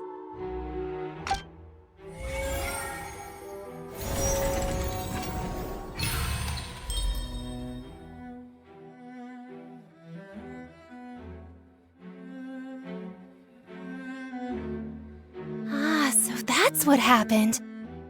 Wait, you're telling me something as dangerous as water from the primordial sea has been used for all these years? What a great theory. It also explains Callus's and Jacques' respective motives. I guess they didn't shoot each other after all. Mr. Marcel, you are the one being charged with the crime. You should provide a rebuttal if you wish to prove your innocence. But I think I agree with everything Navia just said. In fact, there was nothing in her speech that directly implicated me. Then, may I ask some questions? In my opinion, we primarily need to determine two things. One, do you have the evidence to back up your claims? I'm afraid not. At least not at this very moment. Boo! If you don't have any evidence, you should just go home! I may not have the evidence with me, but I know where I could go to collect it. If we look up the deserted clothes against a record of people who went missing around the same time, we should be able to find a match. Considering the serial disappearances case, the guards probably kept careful records of all missing persons from around that time, regardless of age or gender. That makes sense to me. Monsieur Neuvillette, I would consider this to be a reasonable investigative direction. Why do I feel like Farina's acting a little differently today? Maybe she's scared of embarrassing herself again? Alternatively, she's become more diligent after charging an innocent citizen in the last trial. My second question has to do with the ensuing duel. If the truth is indeed as you described, then why didn't Mr. Callus explain himself in court? If he had testified that a person had been dissolved, he could have at least mounted a defense. I've thought about this too, and the answer is actually pretty simple. He felt there were things that were more important to him. The dissolving power of water from the primordial sea is an important secret for the true culprit of the serial disappearances case. My father could have exposed it for all to see, but he chose to take it to the grave. At that time, Spina di Rosula was in dire straits, and his reputation had already been shattered. He had no guarantee that going forward with the truth would allow the culprit to be brought to justice. What was certain, however, was that it would paint a gigantic target on my back. Boss once told me that Demoiselle had already been selected as the next target of the serial disappearances case. What? If the secret had gotten out, the culprit would have fought an all-out war with Espina right there and then. I wouldn't have been the only one in danger. all of us would have stood to lose our lives. Of course, the guards might eventually figure out the truth of the matter and determine that we were in the right. But what good would that do? How can a hollow verdict protect anyone? Had this opera house ever given my father any kind of confidence in its brand of justice, Spina di Rosula would have had no reason to exist. But by staying silent, we retain the ability to deter our opponents and continue the stalemate. I was able to become Spina di Rosula's president, which made me harder to target, as well as giving me more time to grow and learn. And once I have figured out the truth and stepped up to the challenge, I will do what this opera house cannot, and restore my father's truth and honor back to him. So, you mean to say, your father intended to die in the duelist's ring? That's right. Do you have any proof? Of course. All you need is to ask his opponent, Clarand. I don't need your apology, your guilt, or your support from the shadows. You don't have to do anything for my sake. But since he entrusted his will to you, Clarand, you should tell us the truth about his sacrifice. So, during the duel, did you believe that Callus was intending to die? Yes, I did. As a champion duelist, I've fought many battles and taken a countless number of dishonored lives. In my line of work, I've seen all kinds of people give their all for the faintest hope to continue living. Some were determined, others passionate, and some even manic and twisted. Just one look and I can tell if a duelist is hoping to live or if they're looking to die. I hereby swear on my name and honor as a champion duelist that Mr. Callus never intended to leave the ring alive. Since that's your testimony, I have no more questions. It appears there really are good grounds to reopen this case. I concur. However, Miss Navia, you still have not explained the link between your father's case and the serial disappearances case. Right? What she said was fascinating, but kind of beside the point. Wait, weren't they just talking about the serial disappearances case? Of course, Your Honor. The two cases are connected via a matter of timing. In my father's case, the culprit intended to kill both Jacques and Callus. As a result, they planned to act after hearing 2 gunshots. And, at the end of Linny's trial, the culprit also only dissolved the victim in front of everyone because they realized they were at risk of being identified. The culprit could only time their actions so precisely if they were already at the scene. Coincidentally, Marcel attended both the banquet and the trial. So that's why you suspected me. Even after hearing your reasoning, I still can't help but find it a little preposterous. I'm used to it, though. You've always been an impulsive and sentimental child, Navia.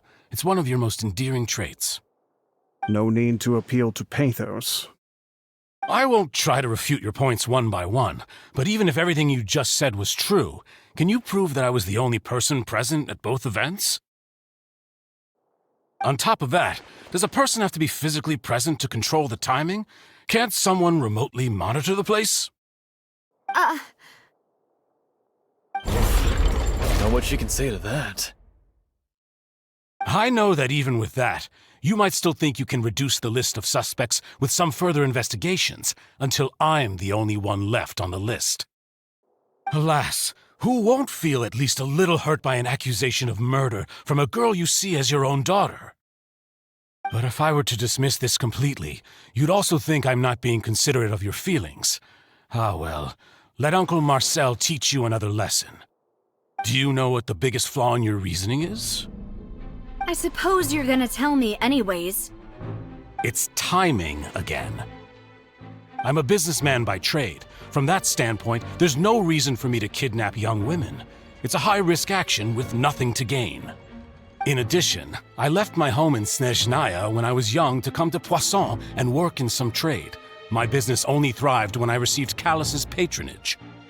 But the disappearances began before I ever stepped foot in Fontaine. I do apologize, demoiselle. This was my mistake. No, it's not your fault. I'm sure he had come prepared. Is there anything else you'd like to say? Would you like to check the date of my first business license against the first known case of the serial disappearances? You can also take a look at my border entry records, or ask my friends and family when I left Snezhnaya for the first time. Could those records and testimonies do something to appease the unspeakable anguish in your heart? Seems like she got the wrong guy. At this rate, Navia will be convicted for falsely accusing him. I think you've done a superb job of dissecting your father's feelings as he neared the end of his life. But aren't you going against all of his wishes and expectations right now? He wished for you to become more rational, collected, and conscientious, instead of dwelling only on your own feelings. Once you've learned to be more considerate of others' feelings, and to stop rushing headlong into things, you'd have met most of his expectations. This isn't just about me, and it never has been. The biggest difference between me and the rest of the victims is that I still have the ability to search for the truth, while that same agency has long been taken from them. The people whose families were destroyed by synth abuse, the people who lost their loved ones to the serial disappearances, and the people who suffered tragic ends due to their sense of justice. Many people's images are flashing before my eyes. I'm sure some are coming to those of you in the audience as well. And whose image do you see, Marcel? Is it a man named Vacher? Oh, so you do know that name. I'm merely surprised you'd suddenly say the name of someone I've never even heard of. I was waiting for you to say that.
Go! The wind knows me. Yeah! Burn! Quietly now. Go!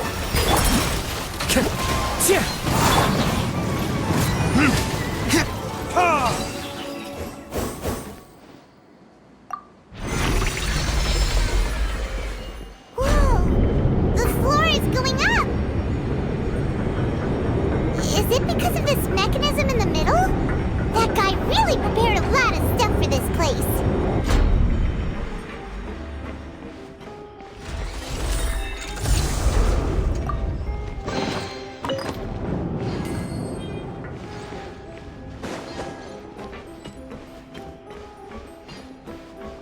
Paimon thinks we need to go up, but Paimon doesn't see a way. Let's take a look around. Maybe we'll find a hidden mechanism that'll show us the way up.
amazing! Now we can swim to the top! But this is still a ways away from where we need to go.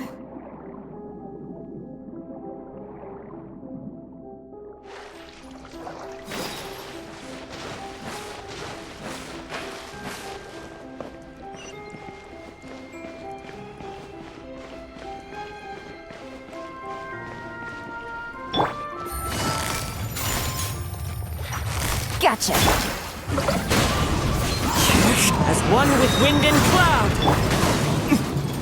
Ha! Ha!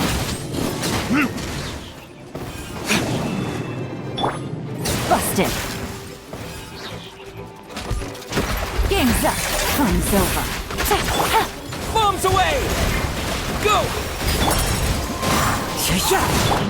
Time for retribution!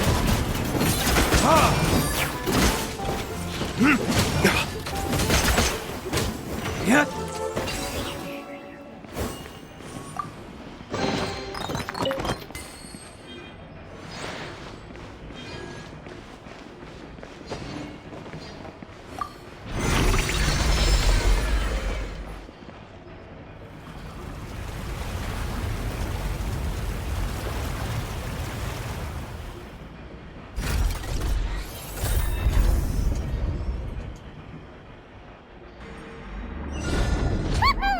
Now the path is clear! Let's go!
Time to go. Into the wind.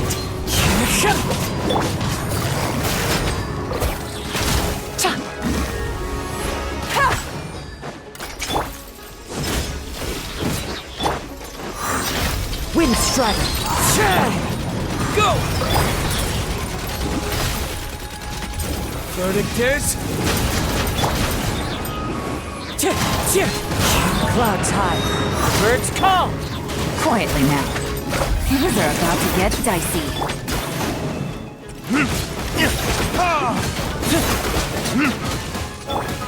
Wind Strider.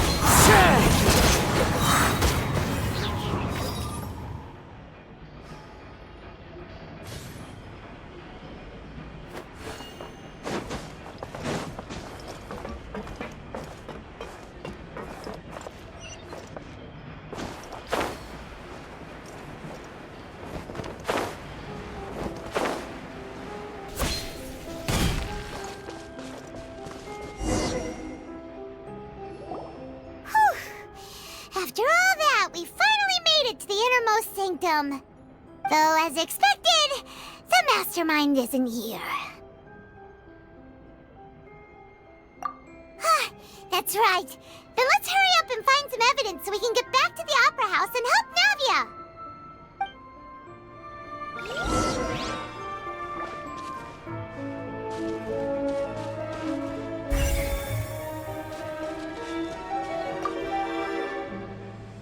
What's all this? Aw, it's a bunch of really cute things! Pink accessories, a hair tie, a necklace, even a makeup box! Oh, Paimon sees it too, but why are all these cute things labeled with different girls' names? Huh? You mean the girls from the serial disappearances? They were brought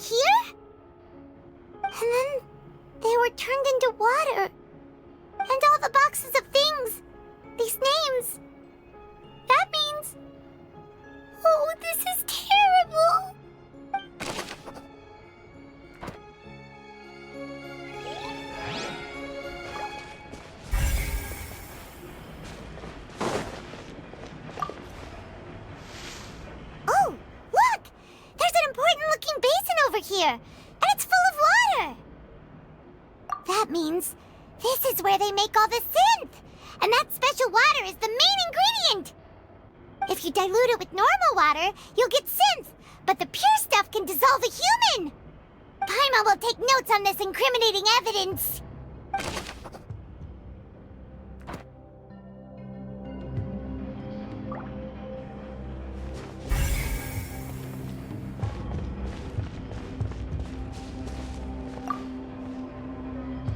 Let's see what's written here. Nothing escapes Detective Paimon's eyes. Callus. Navia's father.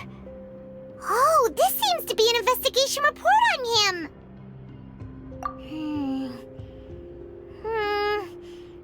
Yep, it's about finding someone to assassinate Jacques and Callus because of a lack of confidence that Jacques himself would go through with it. This should prove the existence of the third person, right? We still have not determined the exact content of the key information Callus has passed on to certain members of his organization. The old dog's a real menace to deal with.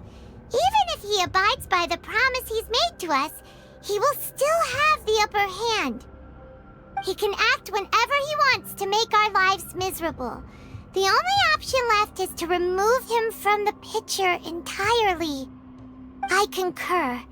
Let's send someone to kill him. He won't declare war as long as we don't touch Navia.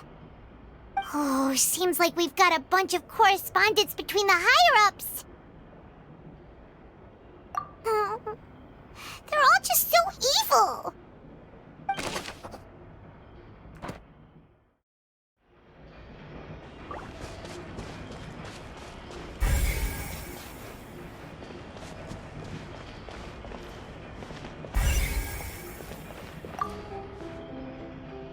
What's this over here? Looks like some kind of place for research. Experiment number 16 aims to verify Jacob Ingold's research conclusions on the primordial sea and use his theory as a foundation to achieve a breakthrough. The experiment was a failure. No individual managed to resurface from the water from the primordial sea. Female specimens 22, 23, and 24 were dissolved. Sorry, Traveler. Paimon will try her best. It's just that Paimon's never read something so scary before. How can someone write something that terrible in such a matter-of-fact tone?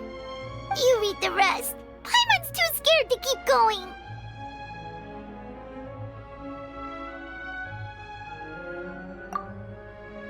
So that's why he did all of these experiments. Wait, did he really think he'd be able to find a way just by dissolving people over and over? That's just insane! Huh? Isn't that the name you heard by the fountain? Paimon thought he was an eyewitness in the serial disappearances case. Ah. You mean Vache is the one who did all of these... experiments? So that's it! Vache was no victim, but personally took his lover and... No, that's not it either! If that's the case, why would he want people to resurface from the water? In any case, Paimon will write it all down.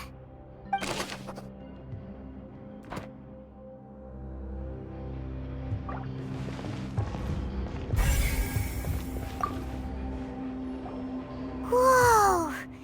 There's so much synth here! And so many bottles of ingredients that probably just contain the waters of the primordial sea. Mixing in progress, ready to drink, stock sample? Huh. They've also got all the synth pretty clearly labeled. Whoa, there's even fruit-flavored synth? Yep, it's super obvious.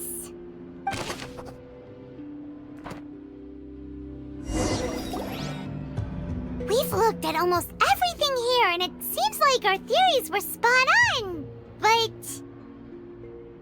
yeah, we haven't found anything that reveals his true identity. No wonder even Neuvillette wasn't able to find anything. Whoever it is probably destroyed everything to do with that name a long time ago. That way, even if we bring all this back to the opera, we won't be able to identify the true culprit. Sure thing. Paimon won't admit defeat to this guy either.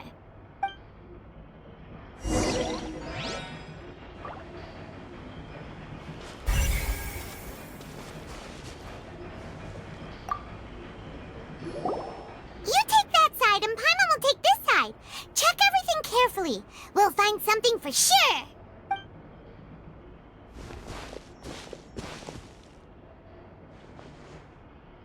Ugh. Nothing at all. And Paimon can't even find snacks either. Whoa, really? Let Paimon see. Vinier. Isn't that Vache's lover's name? Then you found her diary. Let's see. Aw. It's just a normal diary chronicling their love story. She was so sweet, too. Oh, Paimon feels even worse for her now.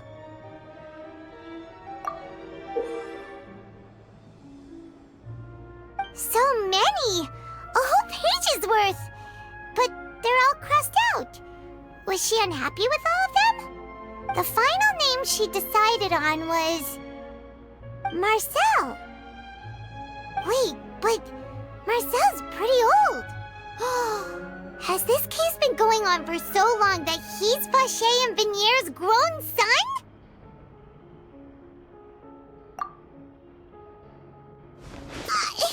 Hey! Paimon still hasn't figured it out yet.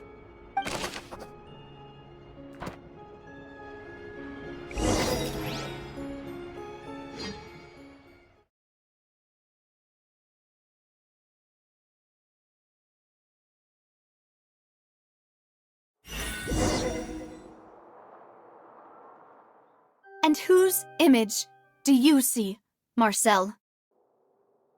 Is it a man named Vache? Oh, so you do know that name. I'm merely surprised you'd suddenly say the name of someone I've never even heard of. I was waiting for you to say that. Navia! We're back! As expected of my partner. I just knew you'd return in the nick of time. Just how often do you intend to flout the rules of this court? It's all right, Monsieur Neuvillette. Given their confidence, I expect they've found the crucial evidence.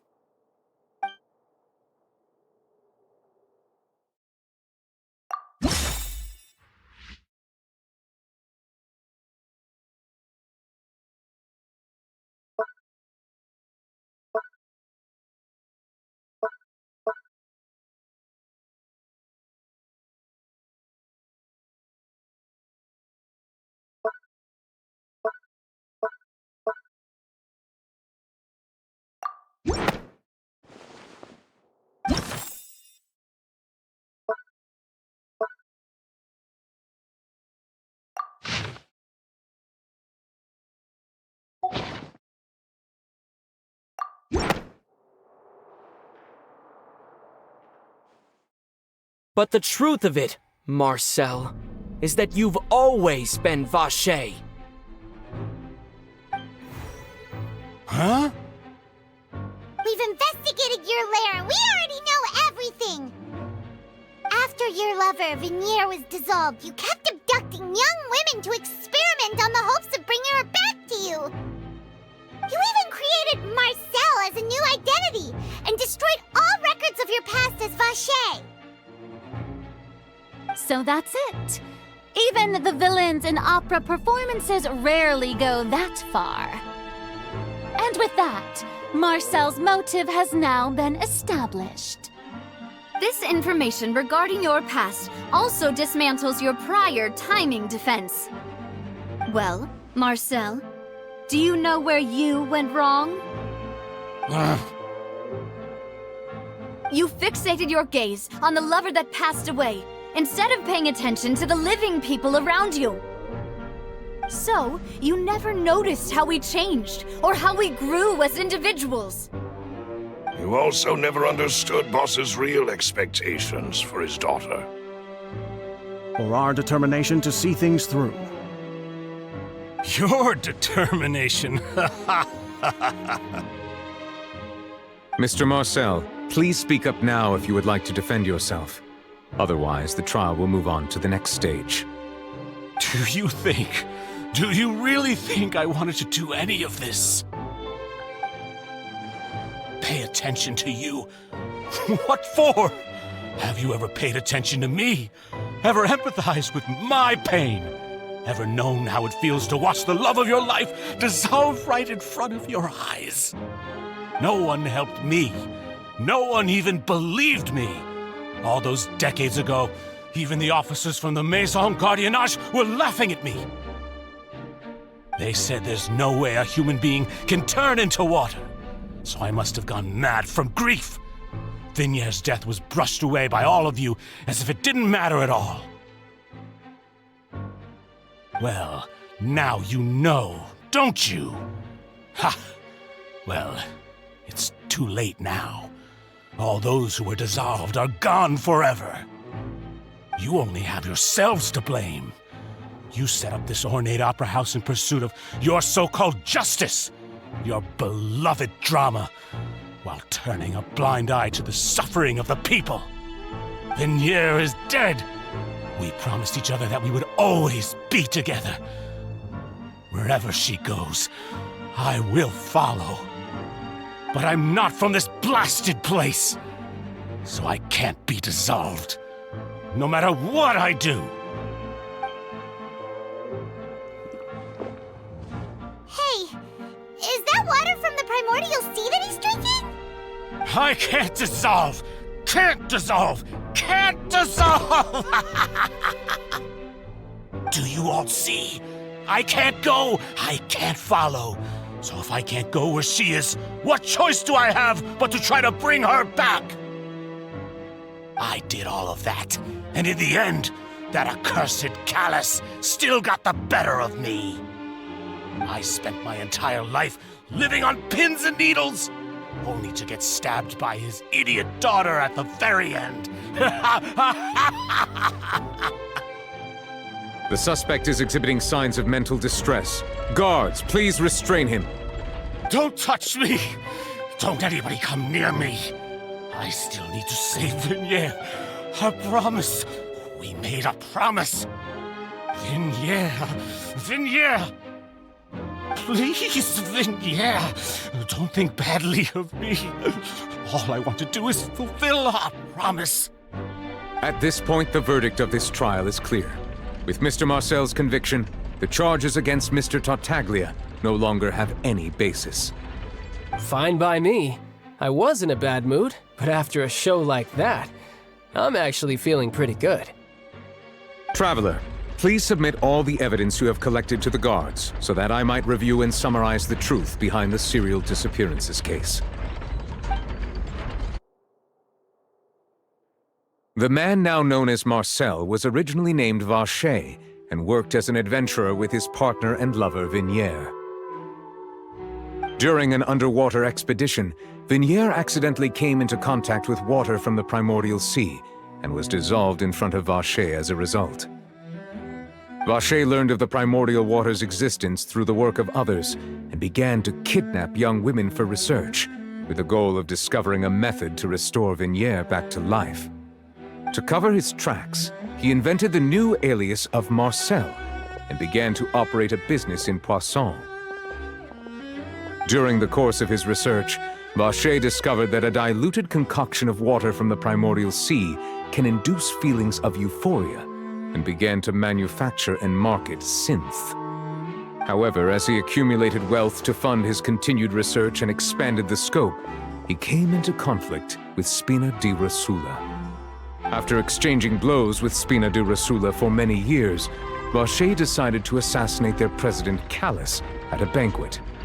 Although the assassination did not go as Vache expected, he was able to turn Callus into the murder suspect by dissolving the assassin he sent to the scene.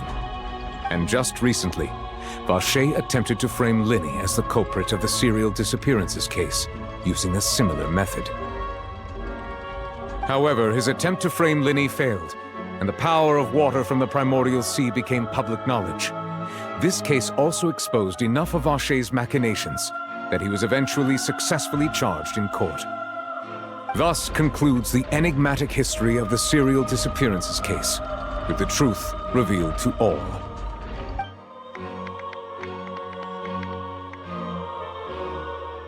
The Oratrice will now deliver the final verdict regarding the charges against Mr. Vache.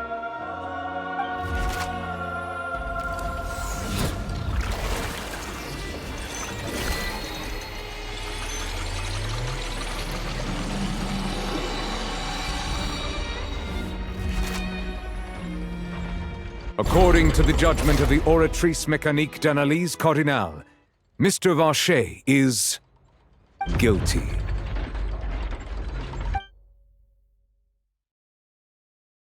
Guards! Take Vache away. Good. It's what he deserves. With that, the serial disappearances case is over now. We really just witnessed history. Who would have thought the true culprit would be such a polite and well-spoken guy? Yippee! We helped Navia bring the bad guy to justice! He's hurt so many innocent people and now he's finally getting what he deserves! Huh? Are you okay? Demoiselle, you were absolutely brilliant. The day our late boss had always hoped for has finally come. You can rest easy now, knowing justice has been served. Yeah. It's finally over. It's all thanks to you guys. And my partner. See, Papa? Spina di Rosula's still doing well with me at the helm. Well now, hasn't this been a most delicious piece of drama? The villain has been caught, justice has been served, past wrongs have been righted, and it's a big ol' happy ending. Since it's been such a great show, I'll just let the false accusations against me slide. Either way, I've still got some business to attend to, so if you'll excuse me... Please wait just one moment, Mr. Tartaglia. What now?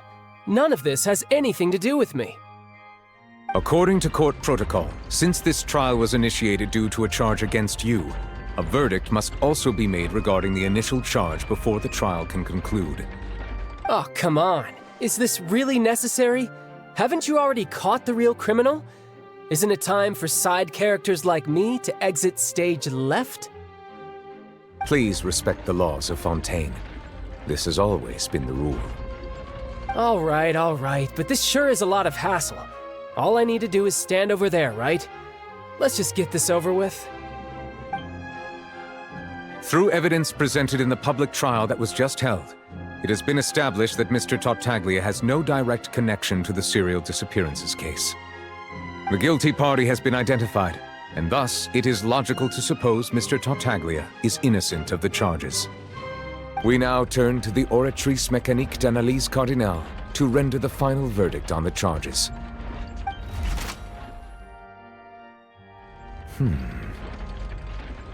According to the judgment of the Oratrice Mécanique d'Analyse Cardinale, Mr. Tartaglia is guilty.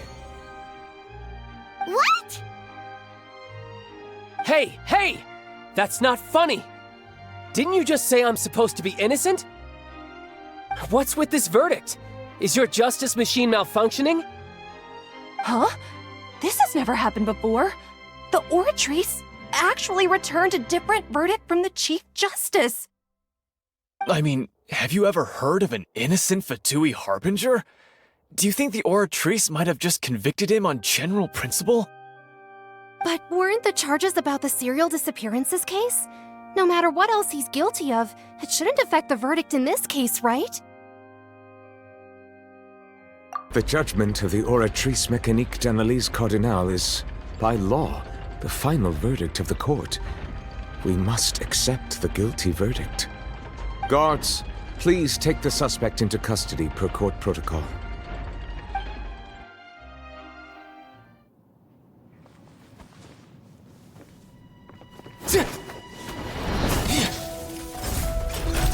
So this is how justice is done in Fontaine. What a joke. You've got your rules. Well, I've got mine too!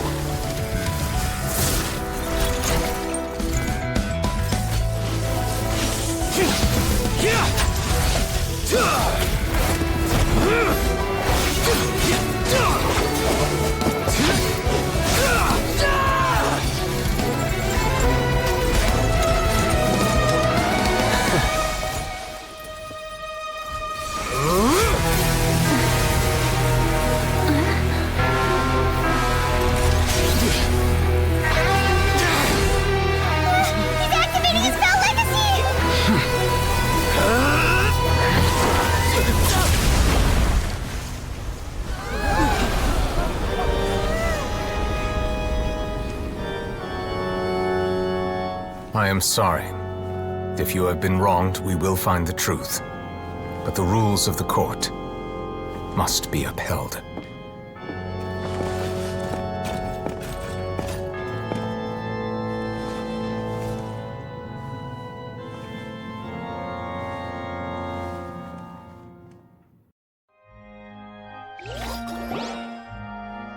Hey, Monsieur Novelette, what's going on? Shouldn't they have been cleared already? Apologies. This is also the first time I've encountered such a situation. However, according to the rules established at the conception of Fontaine's court system, the Oratrice's judgment is the final verdict of the court. All I do is follow court procedure. As for why the Oratrice arrived at the conclusion it did, you should probably ask someone more knowledgeable than me. Why are you looking at me? I had nothing to do with it! I don't know what happened there either! Hey, stop staring at me! What does Lady Farina mean by that? She says she has no idea either?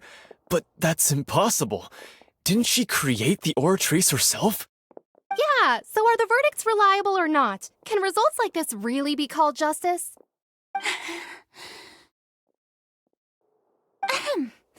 My dearest citizens, did you really think we'd allow an incorrect verdict to be handed out in this court? Did you really believe that the judgment could be mistaken or be the result of some sort of random mishap? Don't tell me you thought even I had been blindsided by the Oratrice's result. But the way she looked just now, it was pretty obvious she had no idea what was going on. However, given the state of things, I shall give you an explanation. Everything that just took place, including my supposed shock and bafflement, was a part of an elaborate performance, with every action meant to stir up drama and excitement. And, of course, for every performance there is a script. Everything has unfolded exactly as I expected from the very beginning. As the embodiment of the very concept of justice, the Oratrice shall never render an arbitrary judgment! If you thought Child had nothing to do with the serial disappearances case, it is only because you've been blinded by the superficial appearance of innocence. Everything he's done, not to mention the danger he poses, are beyond ordinary comprehension and completely unforgivable! All shall be revealed in time.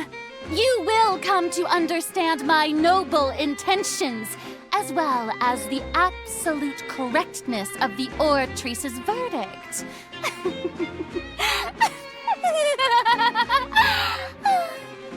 Now, having said that, Although I hate to leave things hanging in suspense, it is now time for this performance to end. As the lead actress, I shall be the first to take my leave. Toodaloo! So she chose to make her escape after all, did she? So you're saying we shouldn't put much stock into what she just said? She probably just put on that performance to save face. As for the truth, it's unlikely that she actually has any idea. However, please be assured that I will continue to investigate this case in a personal capacity. Just as I promised, if the judgment has been incorrect, we will do our utmost to clear his name. All right. Even though we feel pretty badly for him, we'll take your word for it for now. After all, he's done plenty of bad stuff, so he should have known he'd go to prison someday, right?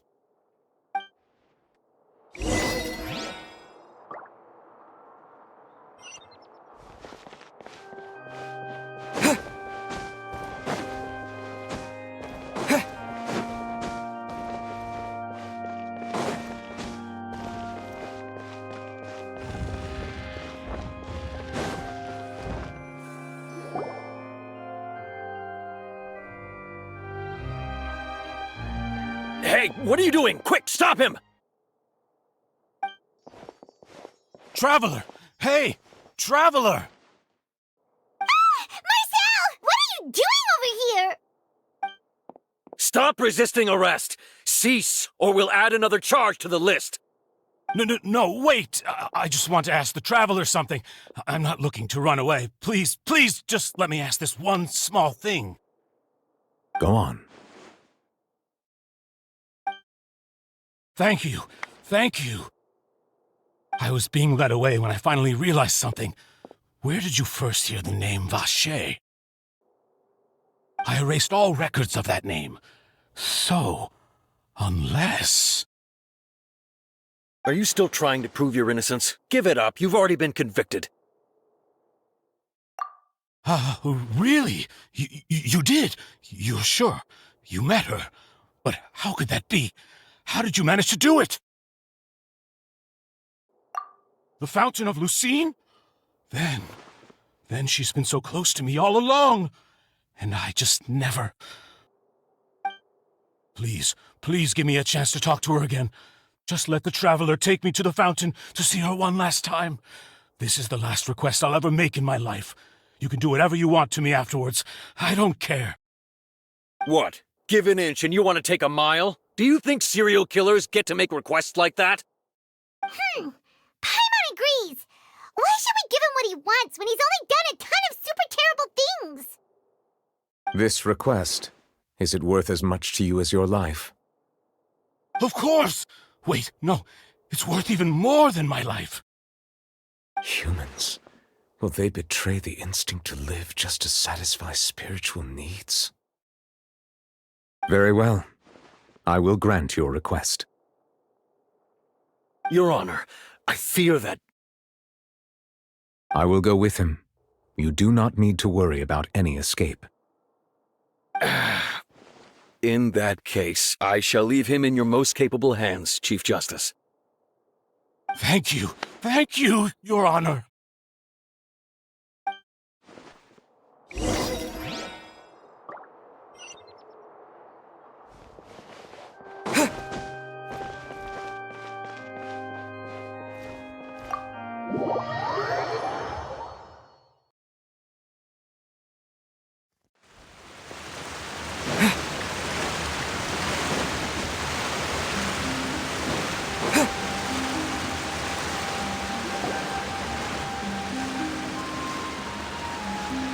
Is this the place? You said she's here, but what do I need to do to see her?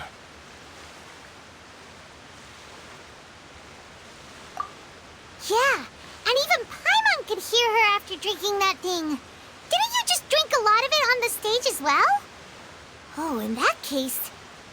Vache! Ah! Yes, that's it! So you heard it too! Vinier, it's me! It's me, Vache! Vache? Vache! I'm here! I'm here! Where are you, Vignier? I'm coming for you. I'm finally here for you. Hey, wait! Be careful! Hey, wait!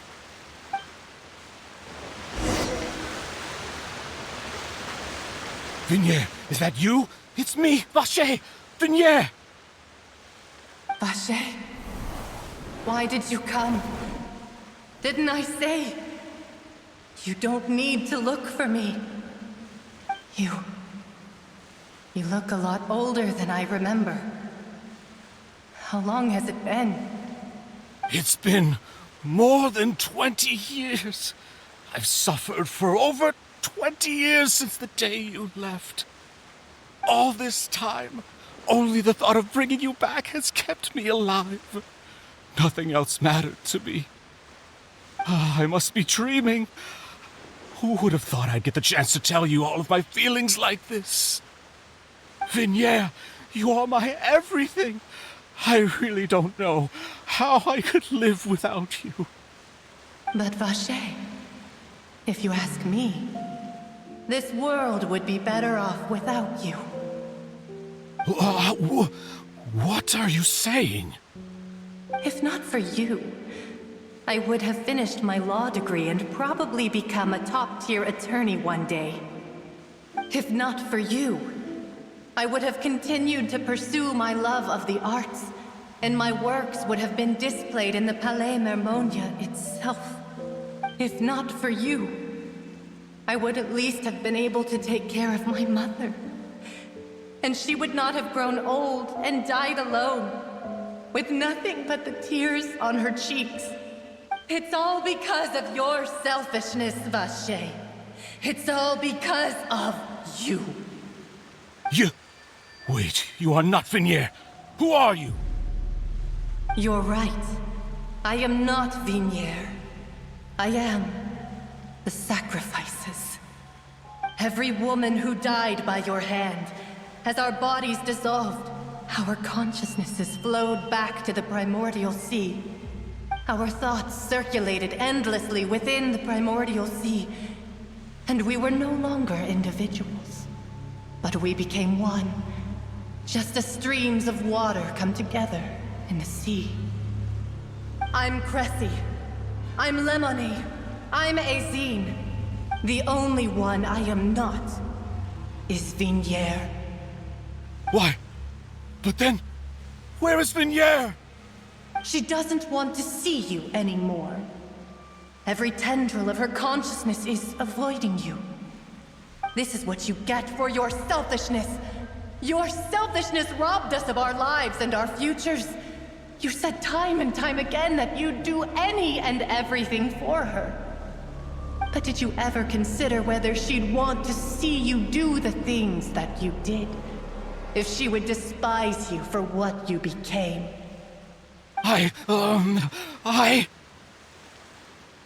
You are a liar, a heartless murderer, and a cowardly narcissist. The only thing you are not is Vignier's beloved. From the moment your first victim died and her consciousness merged with Vignier's, she has had nothing but pure hatred for you.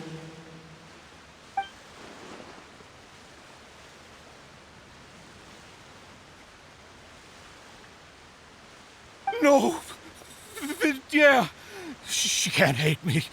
Let me see her. Please, have mercy. You still don't understand. When I said don't look for me, that came from the real Vignier. She really doesn't want to see you anymore. But on top of that, she also said that because it's her final drop of pity for you. She said that because she knew that if you did come here, we will show no mercy to you. Vache. Vache? Vache? Vache? Vache? Vache? Drown.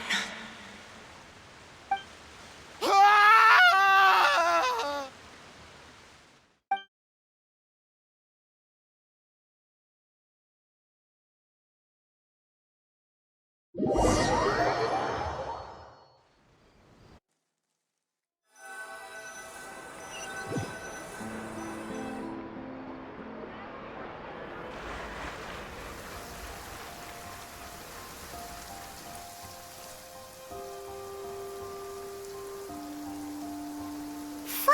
we have some time to do shopping. Gosh, it's really been a long time since we've been able to relax. Well met, partner. I knew something great was going to happen when I woke up in such a good mood today. Even this weather can't put a damper on the demoiselle's mood. It's a pleasure to see you both again. Oh, hey, Navia! It's been a few days. Paimon's already started to miss you. Oh, now that I believe. I'm easy to work with and always bring home the bacon. Who wouldn't treasure having a partner like me? Sounds like you're really enjoying life these days, Navia. What have you been busy with since the trial? It's just been one thing after the other. I've been making non-stop trips between Poisson and the court since then. Everyone from Spina di Rosula organized a memorial for my father. We never held a memorial when he first died, since everyone knew that even if we held one back then, no one was going to come. This time, though, everyone in Poisson, and even many people from the court, all attended. So his name's definitely been cleared now. That's what we like to hear. It's been the dearest wish of Demoiselle all along. That blasted stubborn fool. I was right to put my faith in him. I'm so glad I didn't give up on the case all those years ago. Oh, by the way, I ran into Charlotte just after I left the memorial service. Well, maybe it'd be more accurate to say I knew she would be there, and there was no way she'd just let me go. Huh? So you know Charlotte too? The Charlotte? Journalist from the Steambird? Yeah, way back when I first became the president of the Spina di Rosula, she was all over me. Wouldn't take no for an answer. I believe the story was called The True Heart of Darkness, Secret Tales of the Yellow Rose. To be fair, though, it was a really flattering feature. So, we've been on pretty good terms ever since. She was trying to lean on our friendship to get me to do an exclusive piece on the serial disappearances case. Oh yeah, she told us about that. She's always been super interested in that case, so now her wish has finally come true too. Anyway, I told her to make sure that when she writes about you guys entering the opera house with the critical evidence, that you both sound really cool. Now that's another thing to look forward to. We trust Charlotte's skills with a pen for sure. Oh, and in other news, I also took Clorand out for a meal. Oh, are you two on better terms now? While you were investigating Vachey's headquarters, Clorand gave testimony on my father's behalf. It was thanks to her that we were able to turn the tide. I wanted to thank her. I mean, there's also no point in being awkward all the time, so we took the chance to reconcile with each other. Oh, that's great. Paimon also thought Clorand wasn't actually a bad person. It's always good to have more friends. Anyway, now that the case has finally been solved, perhaps it will slowly begin to fade from the public consciousness. Oh, actually, there's still one last thing I need to do. What is it? I should pay a visit to my father's grave and tell him the truth of what happened, as well as how it all ended. And on top of that, just how much people still look up to him to this day. That includes me, too. Miss Navia. Indeed. We want to go too! We also think Callus is a really admirable person. Sure thing. I'd like you two to share the moment with me. After all, without you, there might not have been such a positive ending. And in that case, everyone, let's be off. Considering the recent weather, we'll be lucky if we can reach Poisson before dark. Yeah, you're right. It's been raining non-stop for a few days now.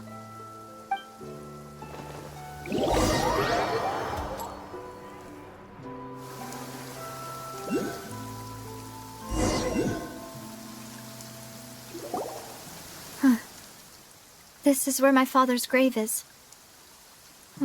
To be perfectly honest, even I haven't been back here for a long time. Huh? There's someone there already. Wait. That figure. It can't be... Isn't that Nervalette? Why would the Chief Justice be here? Huh? Navia?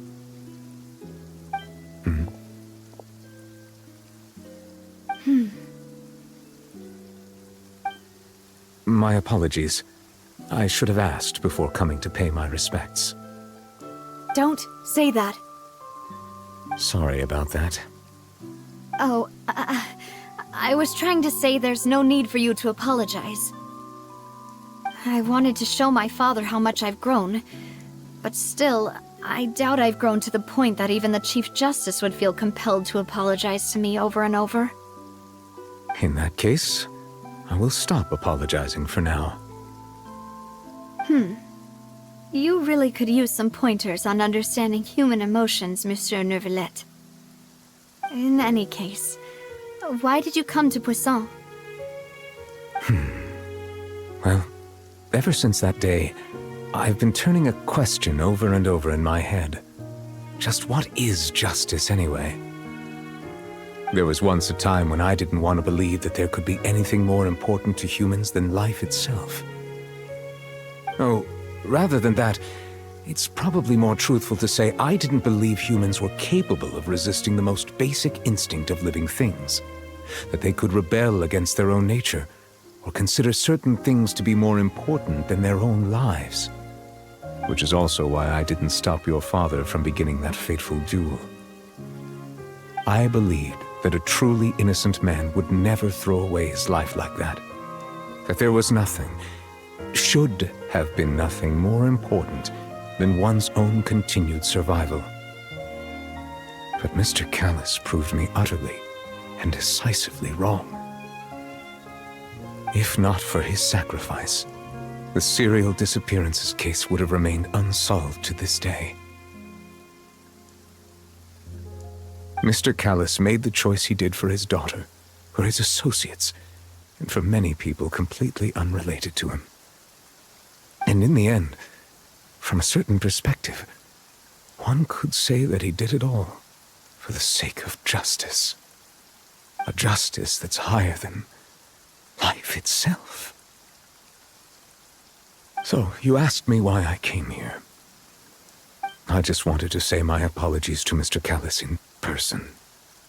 I should have noticed all of this much sooner. This regret has filled me with a sadness that has haunted me for days. That high and mighty chair in the Opera Epiclese indeed insulates one from many important things. Spina di Rosula, thank you so much for your hard work and perseverance. I'm sorry for being mad at you before. So, you're actually one of those types that's cold on the outside, but pretty thoughtful on the inside, huh? That reminds me of Silver, one of my guys. Sorry about that. Self-expression is not one of my strong suits. Didn't I just say you don't need to apologize? Ah, so Navia and Nervalette seem to have made their peace as well. Let's not disturb them for now. We can wait till after they're done.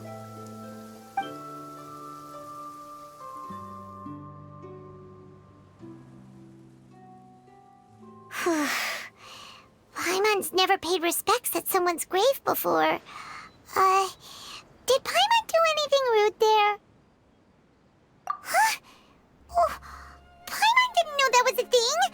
But Paimon doesn't know what she would do if she can't fly. Oh no. Paimon hopes Miss Navia won't be too mad.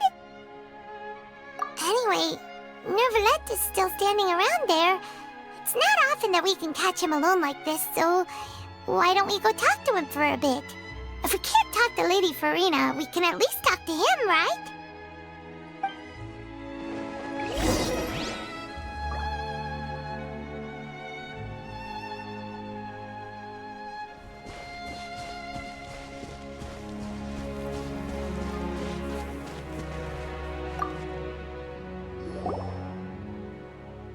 it's you two.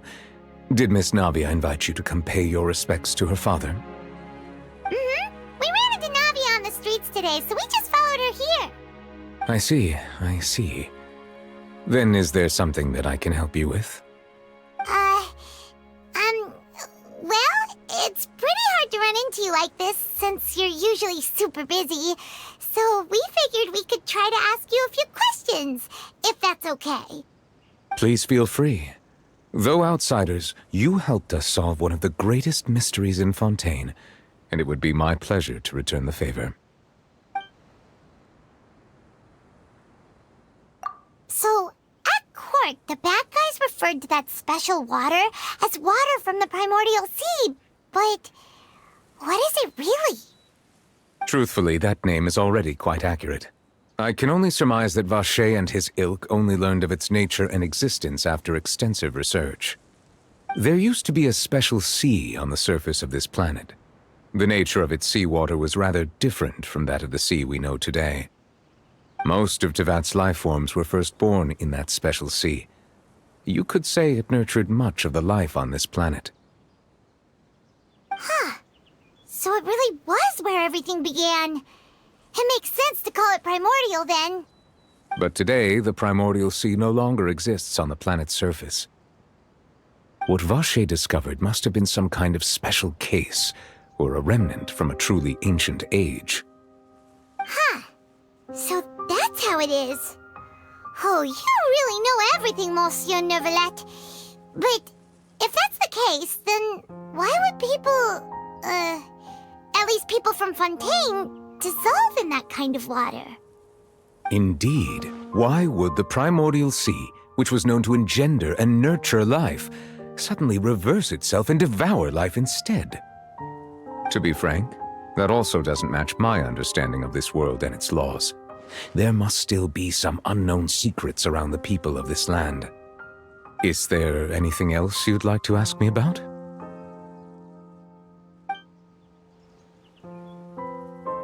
That the sea levels will rise and everyone will be dissolved in water, leaving Farina crying alone on her throne, but the sins of the people will be finally washed away for good. Does that appropriately summarize the version you've heard?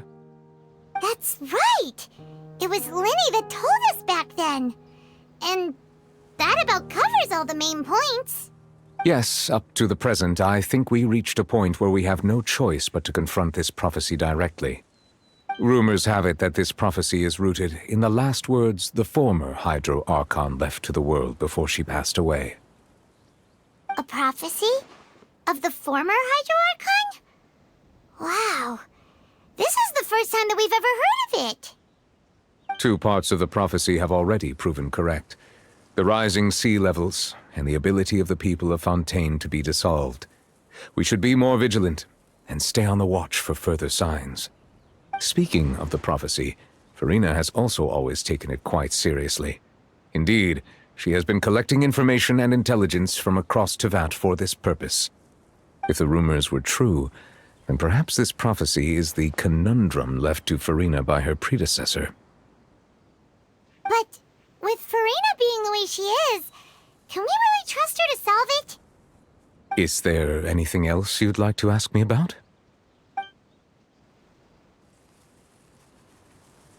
My apologies. My investigation has still not reached its conclusion. However, I still believe the judgment of the Oratrice was not rendered arbitrarily. Huh? But you also said you thought he was innocent. For many years, I have been quite aware that the Oratrice does not simply mechanically repeat the verdict that I give on each case. As a divinely created mechanism, the people's unified faith in the concept of justice is integrated into it. Not only can it produce the incredible power of indemnitium, but it likely also possesses other traits, such as self-awareness. Which is all to say, I have been prepared for a situation like this for a long time. Huh. So when Linny told us that he heard a human voice from the room where the Oratrice's core is stored... I was not aware such a thing had occurred. Perhaps that could serve to prove my conjecture. I will add that to the list of items to investigate. In any case, I am inclined to believe that the Oratrice does have a methodology all its own. We just do not have enough information. Based on Farina's reaction, I doubt even she had any idea what was going on. She managed to bluff her way through it, though, with her time-tested twin tricks of bravado and drama. While we do intend to get to the bottom of this, for now, we regret to say that the Fatui Harbinger will just have to bide his time in the fortress of Meripede. If we did incorrectly convict him of crimes he did not commit, we will most certainly compensate him to the fullest extent allowed by the law. If you ask Paimon, the only compensation he'll want is a no-holds-barred fight with you. Is there anything else you'd like to ask me about? Your sibling, another blonde-haired traveler. I'm sorry, but I've never seen anyone who matches that description. If she ever stepped foot in Fontaine, I'm sure she followed our laws to the letter, and had no reason to appear on the stage of the opera Epiclese. Is there anything else you'd like to ask me about? Very well. It was my honor to provide you with what answers I could. I very much enjoyed conversing with you. It will soon be time for me to leave this blissful tranquility behind and return to Palais Memoria. You really are super busy, Monsieur Neuvillette. Paimon thought you only came here to pay your respects today because you had the day off. Crime and villainy do not have the day off, and so justice must work around the clock as well. This is merely the nature of a justice's work. All right, you've got a point. Huh? Paimon just noticed that the rain has stopped.